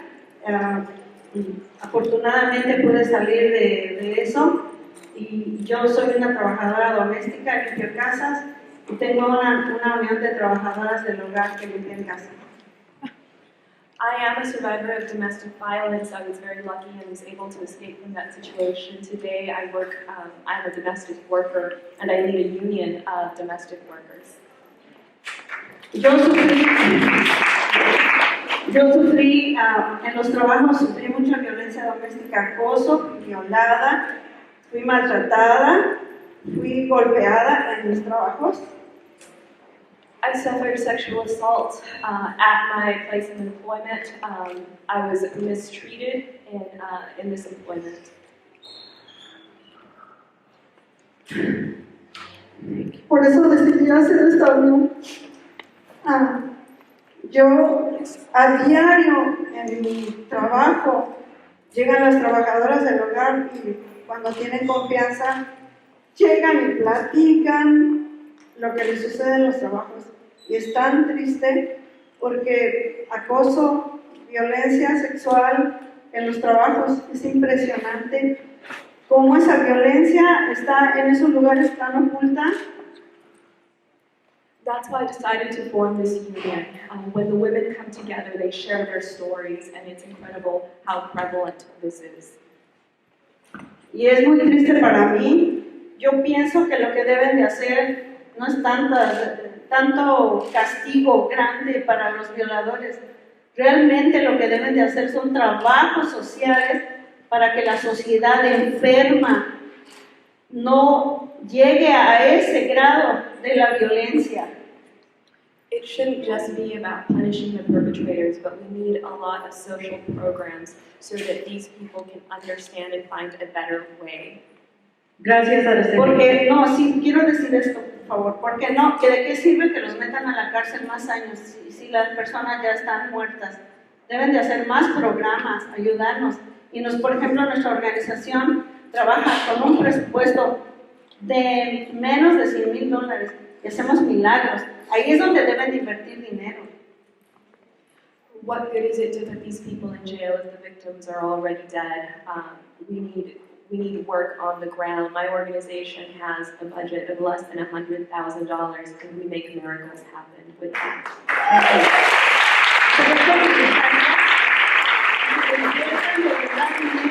En este tipo de organizaciones que están con la comunidad pobre, con los trabajadores que reciben salarios de miseria, salarios de hambre. Por esa razón estamos así Y también la droga es algo que ha llevado a esta violencia. Deben de luchar contra esa droga porque en la calle New Braunfels, todo el camino usted va con el coche y va viendo cómo están vendiendo la droga. ¿Cómo es posible que los policías no vean eso?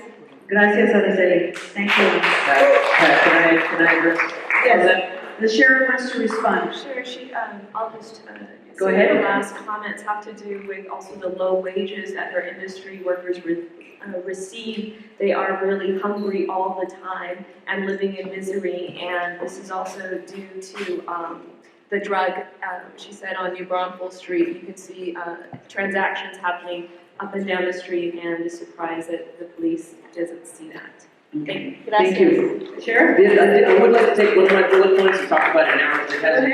Señora, yo quisiera invitarla a unos eventos que nosotros vamos a tener. La oficina del sheriff del condado de Baker, vamos a tener 2 eventos que se llaman, se tratan de nuestro programa que se llama Unidos. And I'll translate this to English in just a little bit.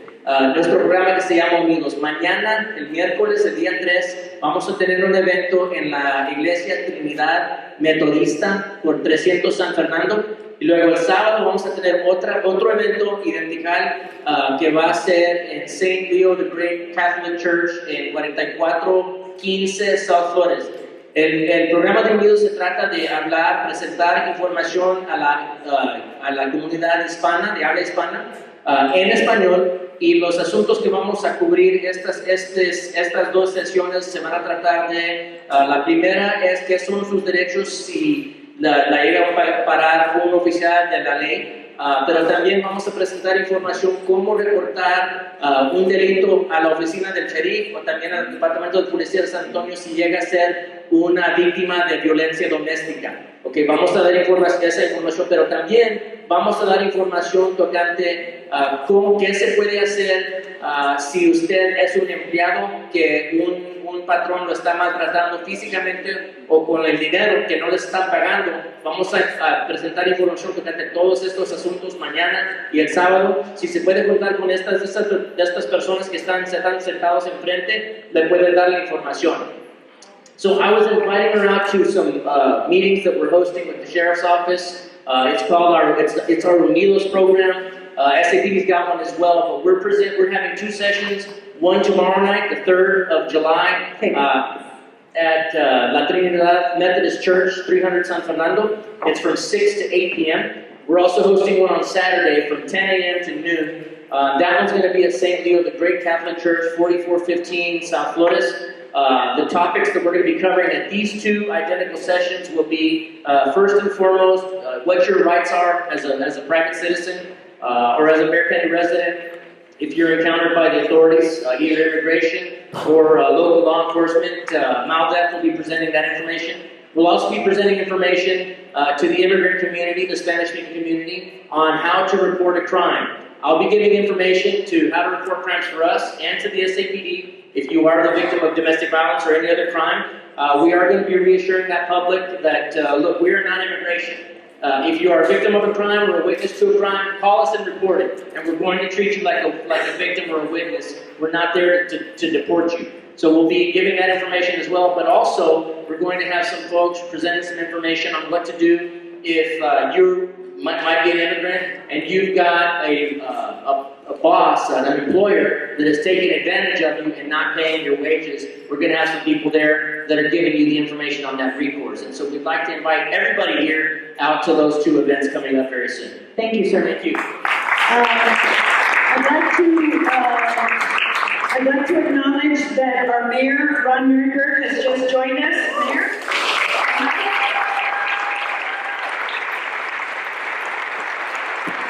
And I also need to let you know that Congressman Doggett is going to need to leave here in a couple of seconds. And Mayor, if you'd like to join us up here, that'd be great. All right? Okay? All right. Now. Yes. Yes, I'm Reverend Lydia Salazar Martinez, United Methodist pastor, retired. I had an incident Sunday night, and I want to know how long it should take when you call about, I was in bed watching TV around 10 o'clock. I called because there were 5 shots fired. I did not know where. It sounded like my backyard. And I called, they didn't come. I called, and they said they didn't have enough personnel. I called, they told me they didn't have enough personnel, and I called, they didn't have personnel. Finally, after an hour, I did talk to my neighbor. I saw my neighbor across the street, and he said he had already reported it as well. But after an hour, I called, I said, I need to talk to a police person. I need to know what's going on. She came, she was very, very nice, but she said there was nothing going on, and I can't believe nothing was going on. But my question is, what if something else had happened, or, then, very vulnerable, or anybody's very vulnerable nowadays. Thank you, So I ma'am. want to know why it took such a long time to respond. All right, thank you, And ma'am. so that's a question, I guess, needs further up. This happened in the city limits? Inside the city limits?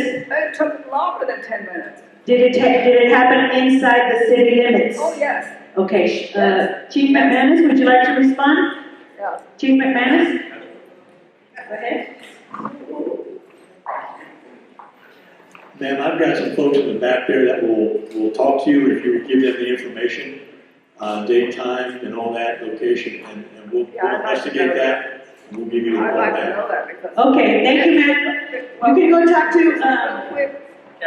Captain Reyes is back there? Because there have been some other crimes down my street, and so I don't know what's happening. Okay, Chief Reyes can talk to you about that. Real quick. No, ma'am, I need to go on to the next person. The sports community that spends millions and billions of dollars on sports, playing sports, why can't they spend some few monies teaching young men and women how to get along? Thank you, ma'am.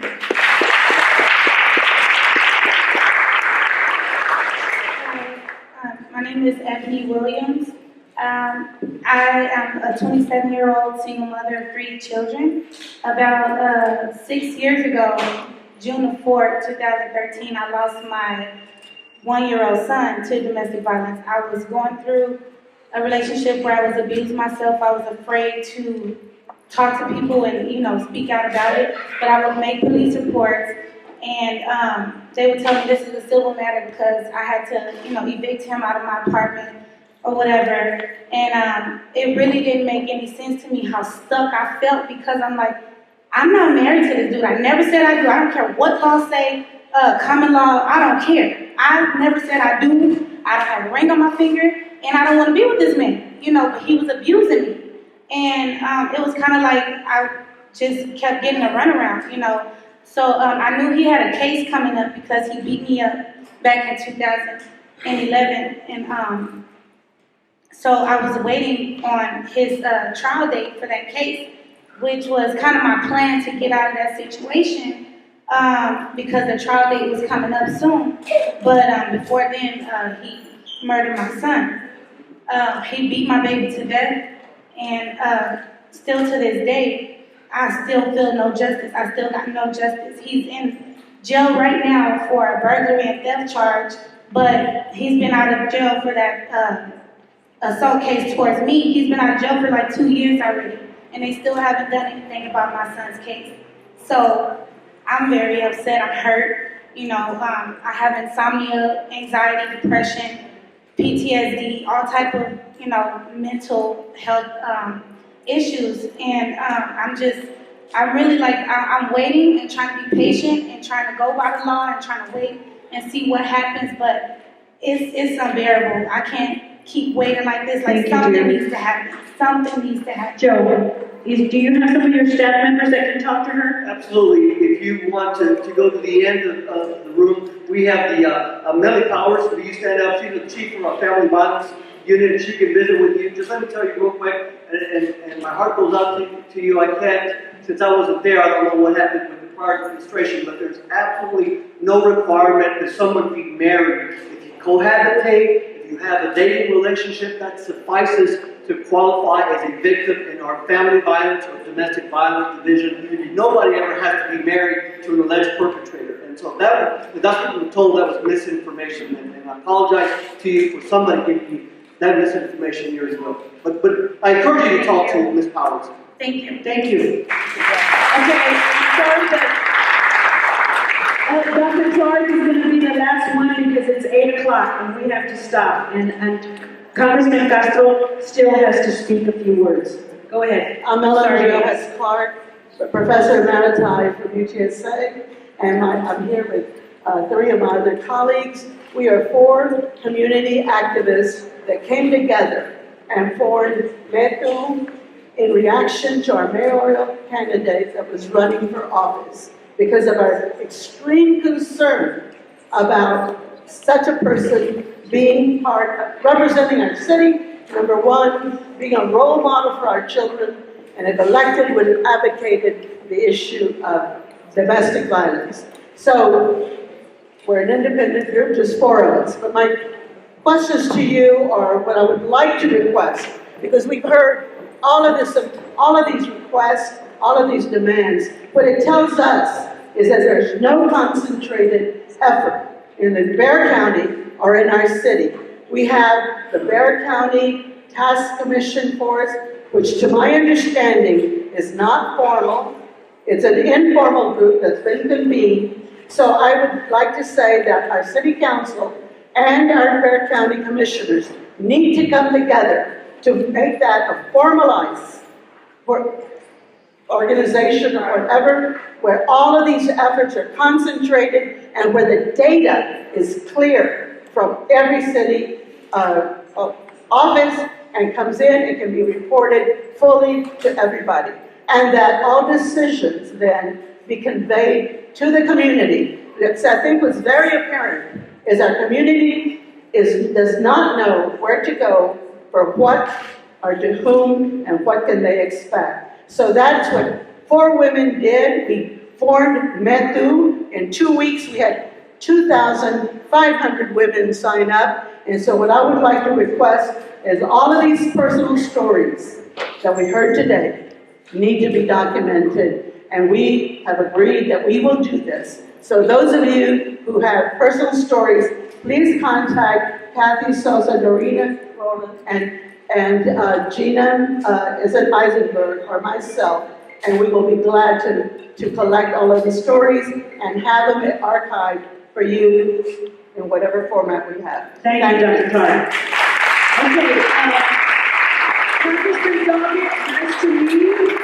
And he's got to go do something right at 8 o'clock. But let me just say that Congressman Castro wants to listen to the people the last group that was lined up. Please join us.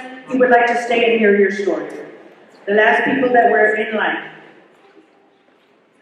Congressman, thank you so much. Congressman Doggett, do you want to say anything before you go?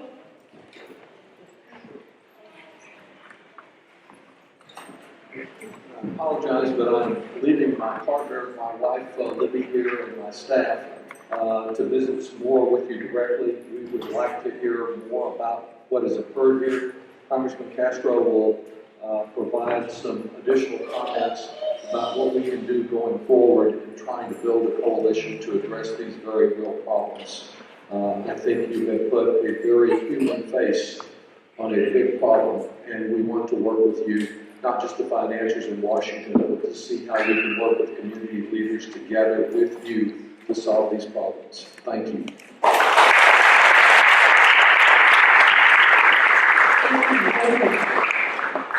Hi, my name is Jessica Villarreal.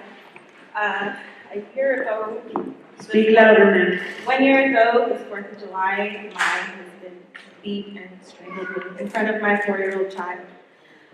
You always hear, why don't women speak up? Why don't they go? Well, I did go. I went to police. I told them my story.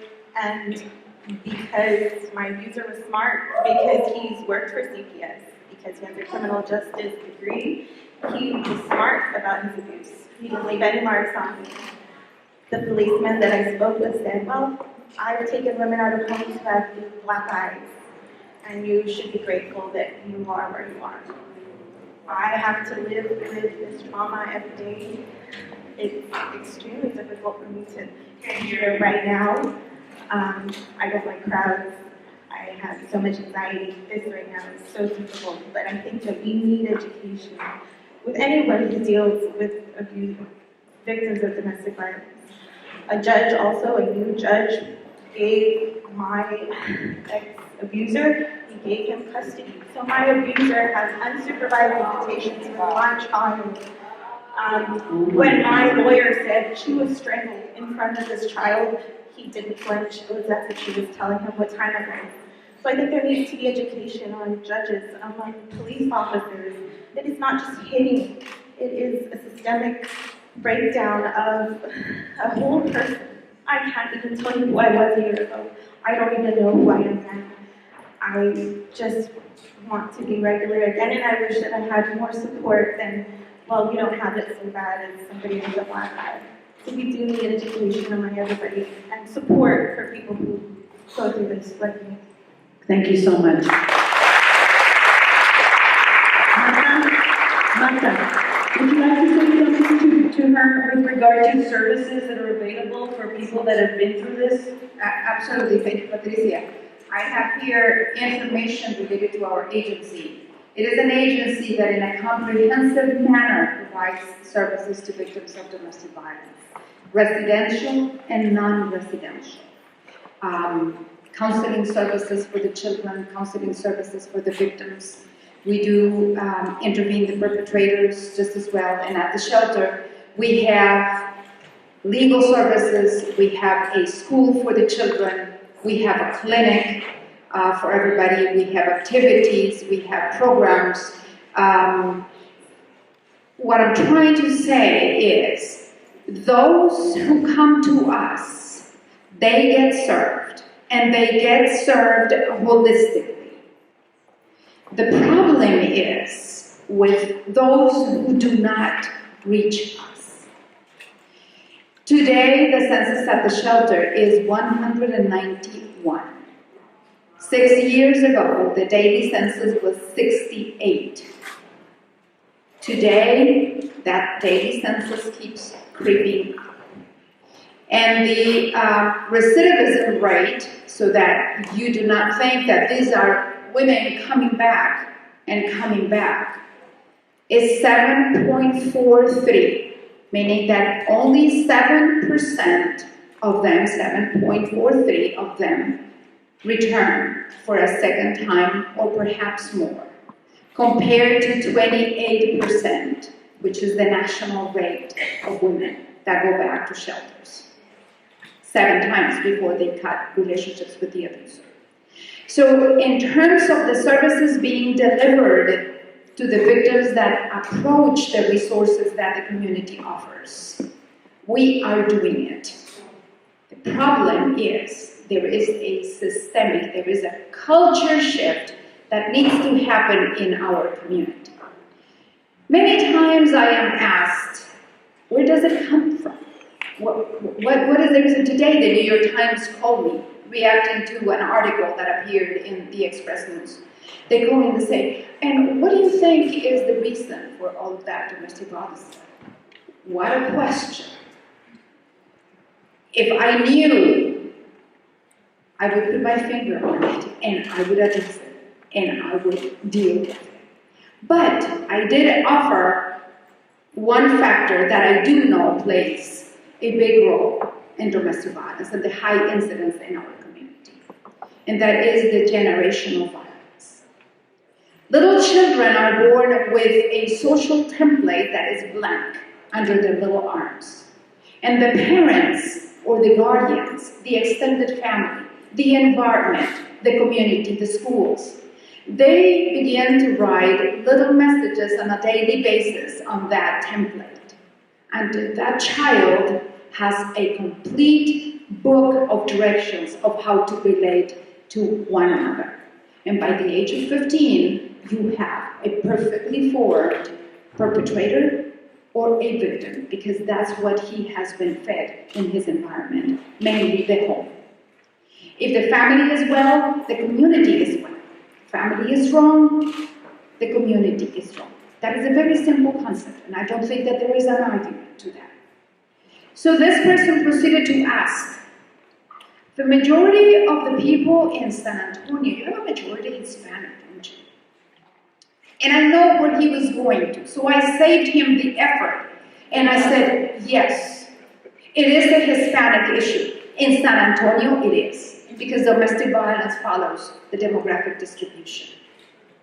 The majority of the victims are Hispanic, and the majority of the perpetrators are Hispanic. So as members of this community, those of us who are Hispanic, and those of you who are not Hispanic but who live in this community, I invite all of you to explore what traditions you need to shed from your daily life. What ways of living you need to analyze and discuss with your partner, your husband, your boyfriend, and determine that they have no place in your home. Because I can tell you that in our batterers intervention program, when the men first come, one of the first things that they say is, that blippity judge sent me here. I have nothing to do with domestic violence. I slapped my wife. So what? I didn't slap somebody else's wife. It was my So there is a sense, a wrong sense, and a wrong attitude that's playing a role in our community towards family. That needs to shift. The congressman just asked me, do they really change? Yes. It is a tenet of psychology that any behavior that is learned can be replaced by a different behavior. And we need to take that as a marching order. Actions precede attitudes. It's not the other way around. You need to have an attitude towards something before you act. If we change the attitudes, if we challenge the attitudes, we will be ahead of the game. It's not an easy thing to do. It's not short-term, but we have to start. We have to start someplace. Because the children, they represent the future of domestic violence. And if we don't do it by the children, we will continue. And the numbers will continue to escalate. Thank you, Martha.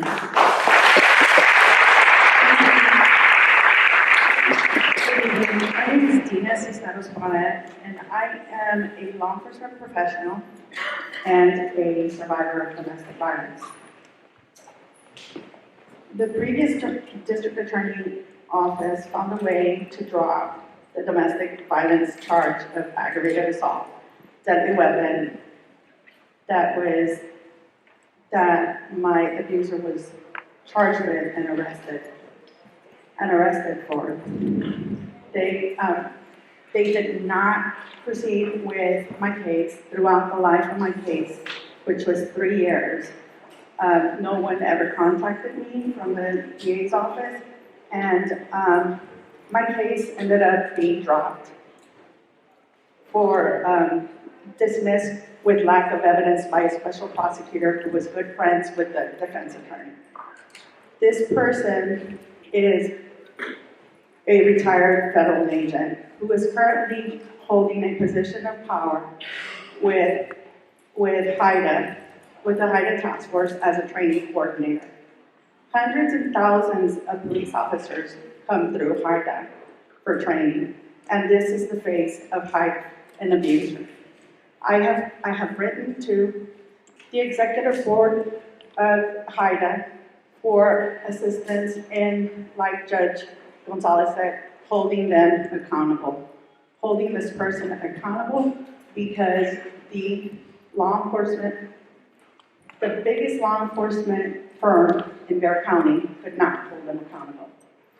I ask that you look into this matter and assist other victims of domestic violence within the law enforcement community that here coming out and speaking out because they don't think they will be heard or they would be listened to or anything would progress with their cases if they ever had to come out and report domestic violence. I thank you for your time, and I appreciate if you would take my letter that I wrote to Mr. Gonzalez, the DA, District Attorney, Sheriff Salazar, and Chief McManus.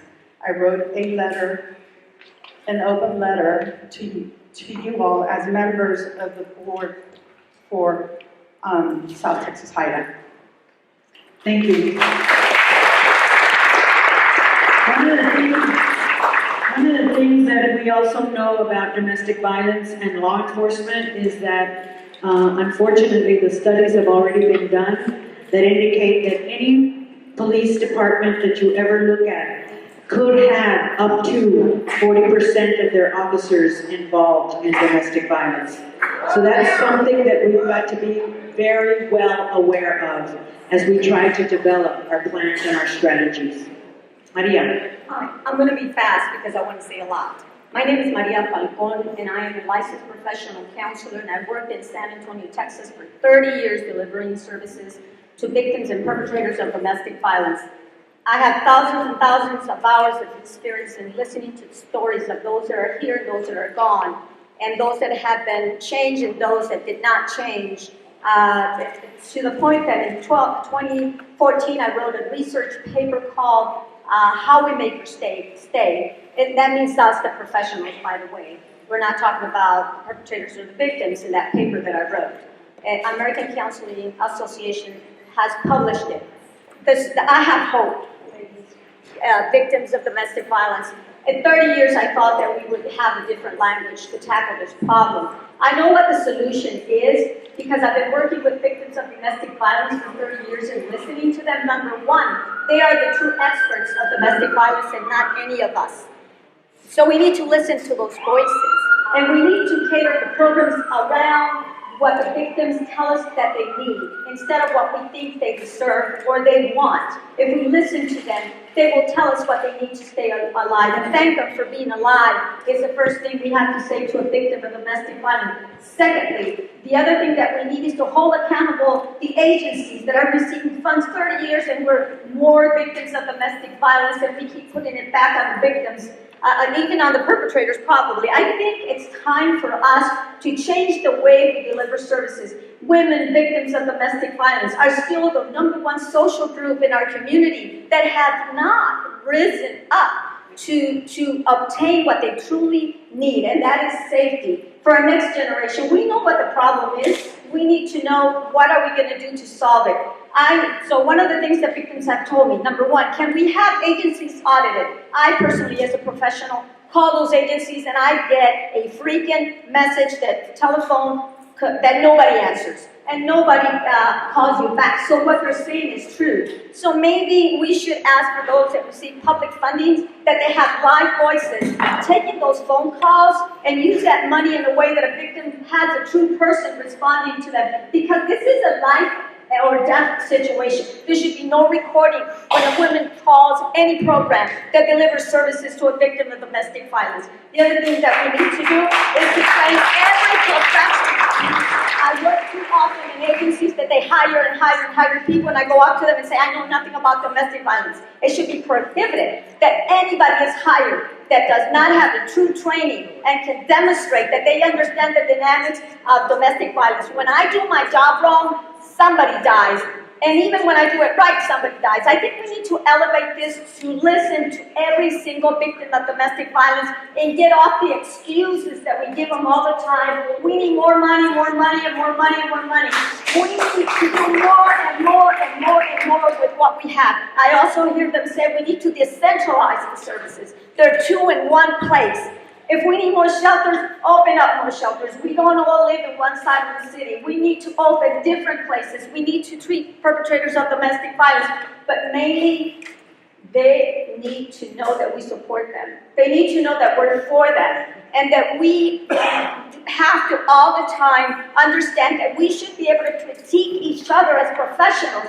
As a professional, I've had a lot of doors closed on me because I'm one of those advocates and community service workers that I'll go up to anybody and say, you know what, you're not delivering the service. We just heard here saying that most of the victims are what?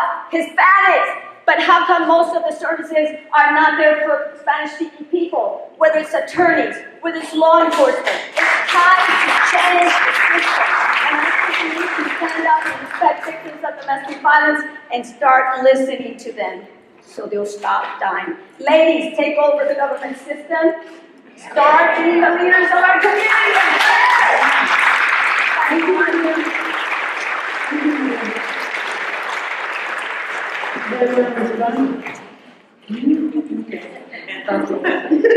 Go ahead. Hi, first of all, I want to thank Mr. Castro for letting us continue talking. Thank you so much. I'm here to share my sister's story really quick. Domestic violence is very real and it's nothing to play with. Some women are often stuck and manipulated and don't know how to get out.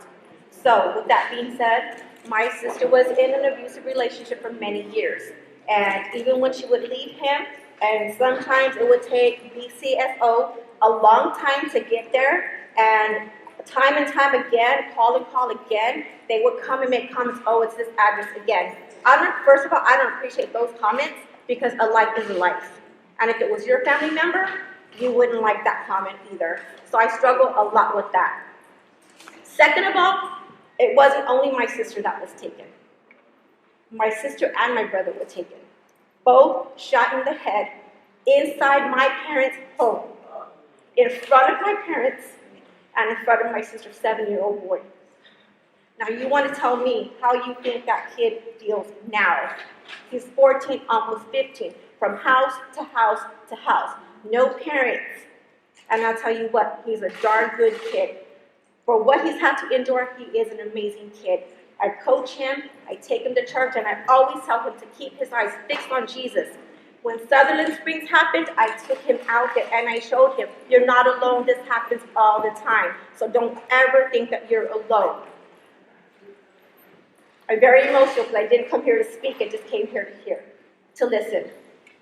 So I want to know why it takes so long for any officer, whether it's BCSO or SAPD, why does it take so long to respond to the calls? Or why are they not trained enough to say the comments that they're saying? Why are they saying that? Oh, it's that address again, here we go. That's not, I'm sorry, that's not acceptable. It's just not. Now, had they responded to the call, maybe she would be here. I don't know. But as long as it took these officers to get there, she was being beaten. My family had to endure this. My parents, it killed them. So I didn't just lose a sister, a brother, and my parents, and a nephew who has to suffer. Gun control. I understand we can't always control how people access guns and how they use them. I understand that. Like you said, we don't have the manpower to do that. I understand they're going to get them illegally or however they're going to get them, and we can't control that. I understand. I was so anti-gun after the murders, and now I'm a license holder, and I won't take crap from nobody that wants to try to abuse me. I will use it if I have to, if my life is in danger. And the last thing I want to say is for people that don't know how to come out and talk, picture this. We had my sister's funeral, we buried her. We went to eat, we came right back to the same funeral home and buried my brother. So something has to be done. A restraining order, to me, is nothing. It's a piece of paper. Because anybody who wants to kill somebody is going to do it regardless if there's a piece of paper. Something has to be done. And I will advocate for my sister until the day I die. I will be here sharing her story and living for her. And I think something has to be done. Thank you.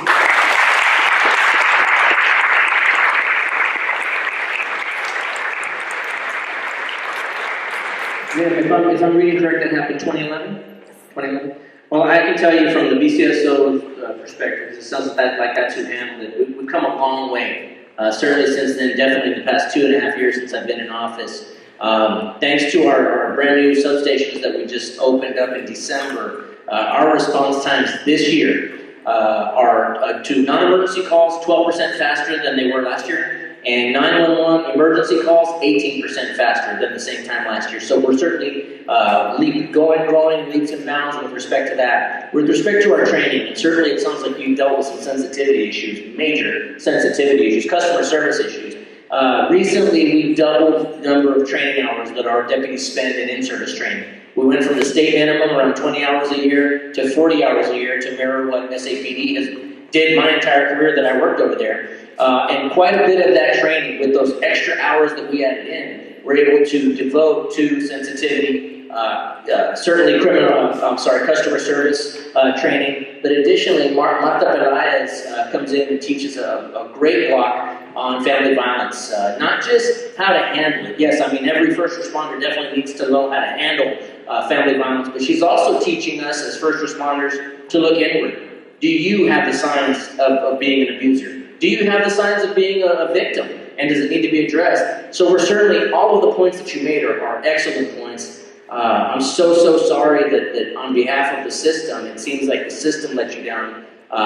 It failed my sister. Absolutely. It doesn't bring her back. Yeah, no matter what you change now, it doesn't bring my sister yes, back. ma'am, yes, ma'am, I understand that completely, and I wish there was something I could say or do to somehow make that better. But certainly, if we can prevent these tragedies from occurring in the future, I'm certainly going to do everything in my power to continue to try to do the right things as far as the sheriff's office goes. And I know that my partner here to my left is doing the same thing for the SAPD, and certainly Joe's doing the same thing to up the game at the DA's office for certain. So thank you. One last thing I just want to say, and not to be rude to you because I respect you, but every time I watch the news in the morning, there's always deputies getting arrested for doing the same thing. So we're training for that. Well, ma'am, I created a unit specifically for that. My very first couple of months in office, I created a unit called the Public Integrity Unit. There was no unit devoted to investigating and arresting deputies within my own agency. I created one. I also doubled the size of my Internal Affairs unit. Wasn't a happy thing to have to do. I could certainly use those investigators elsewhere, but that's an important function, so I doubled the size of that Internal Affairs unit. So when you create proactive units that are out setting up sting operations and proactively looking for police officers or sheriff's deputies in this case committing wrong, guess what? You're going to find it, and you're going to find it in big numbers. So yes, I can tell you, I've had an inordinate number of deputies arrested, and I can also tell you, unfortunately, that number is going to keep going up because of the proactive nature of the way we do things at the sheriff's office. But I can also assure you, and I can promise you this, that every time it happens, I'm going to act openly with the media, I'm going to act openly with the public, and I'm going to stand up there and I'm going to own it, and I'm going to tell you what we're doing to prevent it in the future. I can assure you that. So thank you for bringing it up.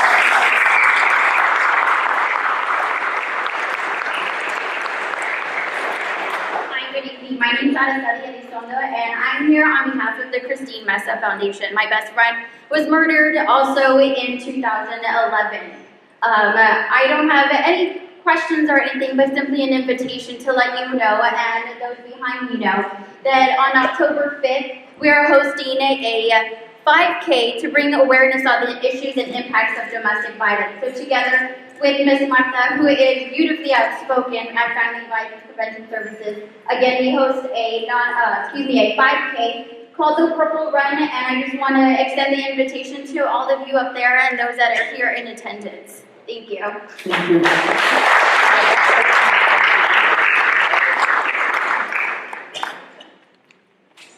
Hi, my name is Devin Salas. The questions I was going to ask were already asked and answered, so thank you, ladies. I'm actually a two-time survivor of domestic violence. I was abused from the age of 18 to the age of 26. My first abuser he is still my husband.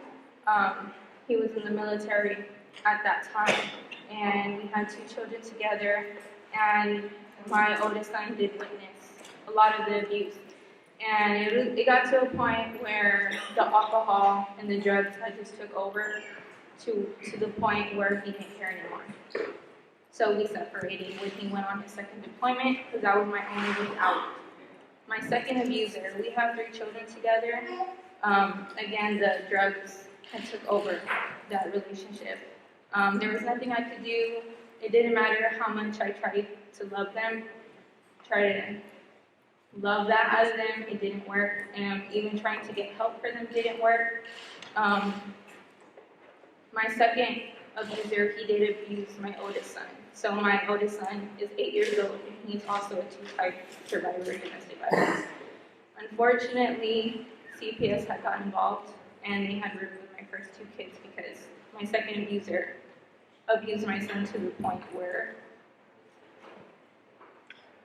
I didn't realize how bad it was until I had saw the pictures for myself. So he was on probation for that. He is in jail now for aggravated assault with a deadly weapon. He tried to cut my throat with a kitchen knife in front of our 2 kids, and I was pregnant with our 3rd at the time. Thankfully, I was able to escape, and I ran around the neighborhood banging on all the neighbors' doors, asking for help. Nobody wanted to help me. They were all saying, no, please go away, you don't want any trouble. My phone doesn't work, giving me tons of excuses. Thankfully, a man did come out, and he did help me, and he called the cops for me. It took about 2 hours until the cops came to me, and when we went back to the apartment, him and our kids were gone. I was scared I was never going to see my kids again.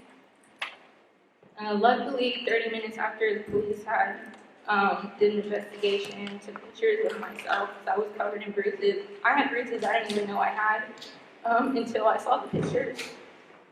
They took pictures of the apartment, they tore the apartment apart, put holes in the walls.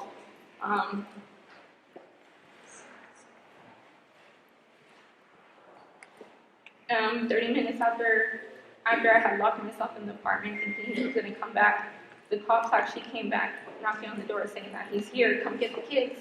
So thankfully, he came back.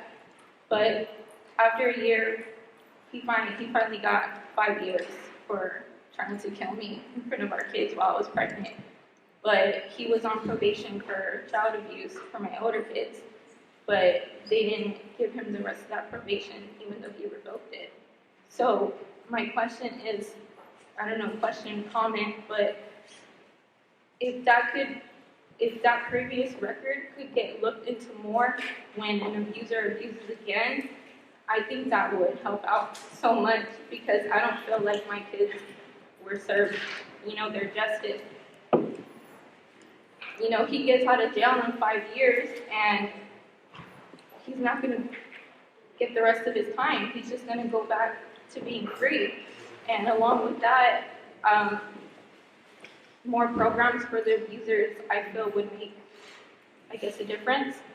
Because us as survivors, we're able to leave, to stop, to get help for ourselves, and to help our children that have witnessed it. But the abusers, it continues with them, because they don't stop. They go on to abuse other people. And what you're saying is absolutely true, but the other thing that's true is that if somebody doesn't want to get help, no matter how much you give them, it's not going to help.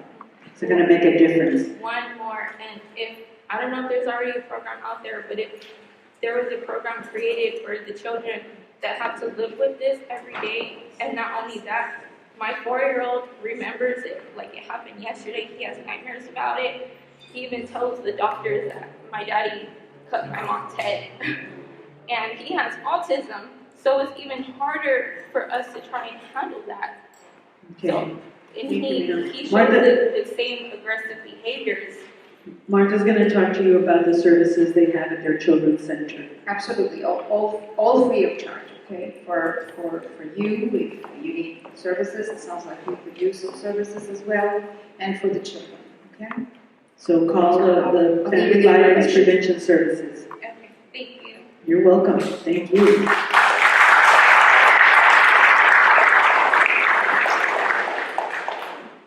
I don't really have a question, just a statement. I just want to say thank you to everyone who spoke the truth today, because I know that can be hard to kind of relive your trauma. My name is Pearl Gonzalez, and I'm a counselor intern at Family Violence Prevention Services, and I also work at the Children's Shelter, which is directly working with the kids who are removed from the home. And so, like Martha was saying, it is generational, and that's a lot what we see there. And when people figure out where I work, what population I work with, a lot of what I get is stigma and microaggressions, like why doesn't she leave? She put herself in that position. But at the same time, I feel like we're all here and we're all aware of the issue, because that's why we're here, because we want to learn about it and kind of discuss it. But at the same time, there's people outside of these walls that aren't aware of it. So speaking and advocating, not only the people who are sharing the same interests, but those who aren't aware, because a lot of people don't know that this is occurring here in San Antonio. And so just to continue advocating outside of these walls. Thank you. Oh, and also we provide family services, services at family violence prevention services for children as well. Thank you. I'm Joaquin, and I'm a survivor. I was 18 when the abuse started, and then my husband would kick me with steel toe boots and tie me up and gag me so nobody could hear. And then I couldn't eat anything past 5. If I just cooked before 5, then I couldn't eat it all. So he could eat, but I couldn't. And then I would try to go at night, try to get something, catch me. He would catch me and beat me up again. So, but I did it. I mean, it's lasted for a lot of years. But he didn't win because I didn't let him win. Now I'm myself now. And nobody, not one single man can put you down like he did. Nobody. I mean, I survived. And I want to tell everybody else, if you're going through abuse like I did, get out. Get out. There's nobody else. Get out. Because It's very important that we recognize that survivors are some of the most powerful people on this planet. But I have to also say that if you're going to get out of an abusive situation, it's not as easy as it is to just get out. You have to have help, you have to have a safety plan, and you have to have experts be with you while you're working on that safety plan. Don't do it by yourself, and because your chances of being killed increase 75% when you're trying to get out of an abusive situation all by yourself without any help. Hi guys, I'm the last one, so I'm gonna make this fast. I don't have a question. I'm actually Erin Castro's older sister. Her name is Ashley Rios, and I just wanted to let y'all know that we started a foundation in her name. It's Justice for Erin, and if you look it up online, it's justiceforerin.org. And we'll be hosting a run in February 22nd. Our goal is to speak to high school and middle school students and let them know, tell Erin's story, and let them know everything that is going on with domestic violence, because they are going through it as well. Also, we will be passing out scholarships in her name as well. That's it. Thank you very much.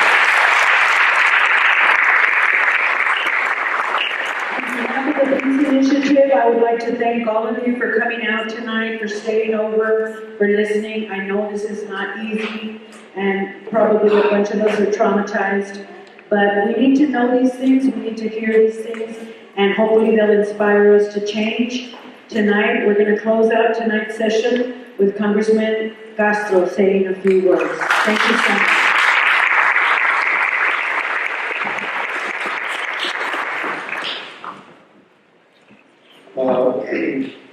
Again, I want to say thank you first to Patricia, to Moms Demand, to all of the advocacy groups,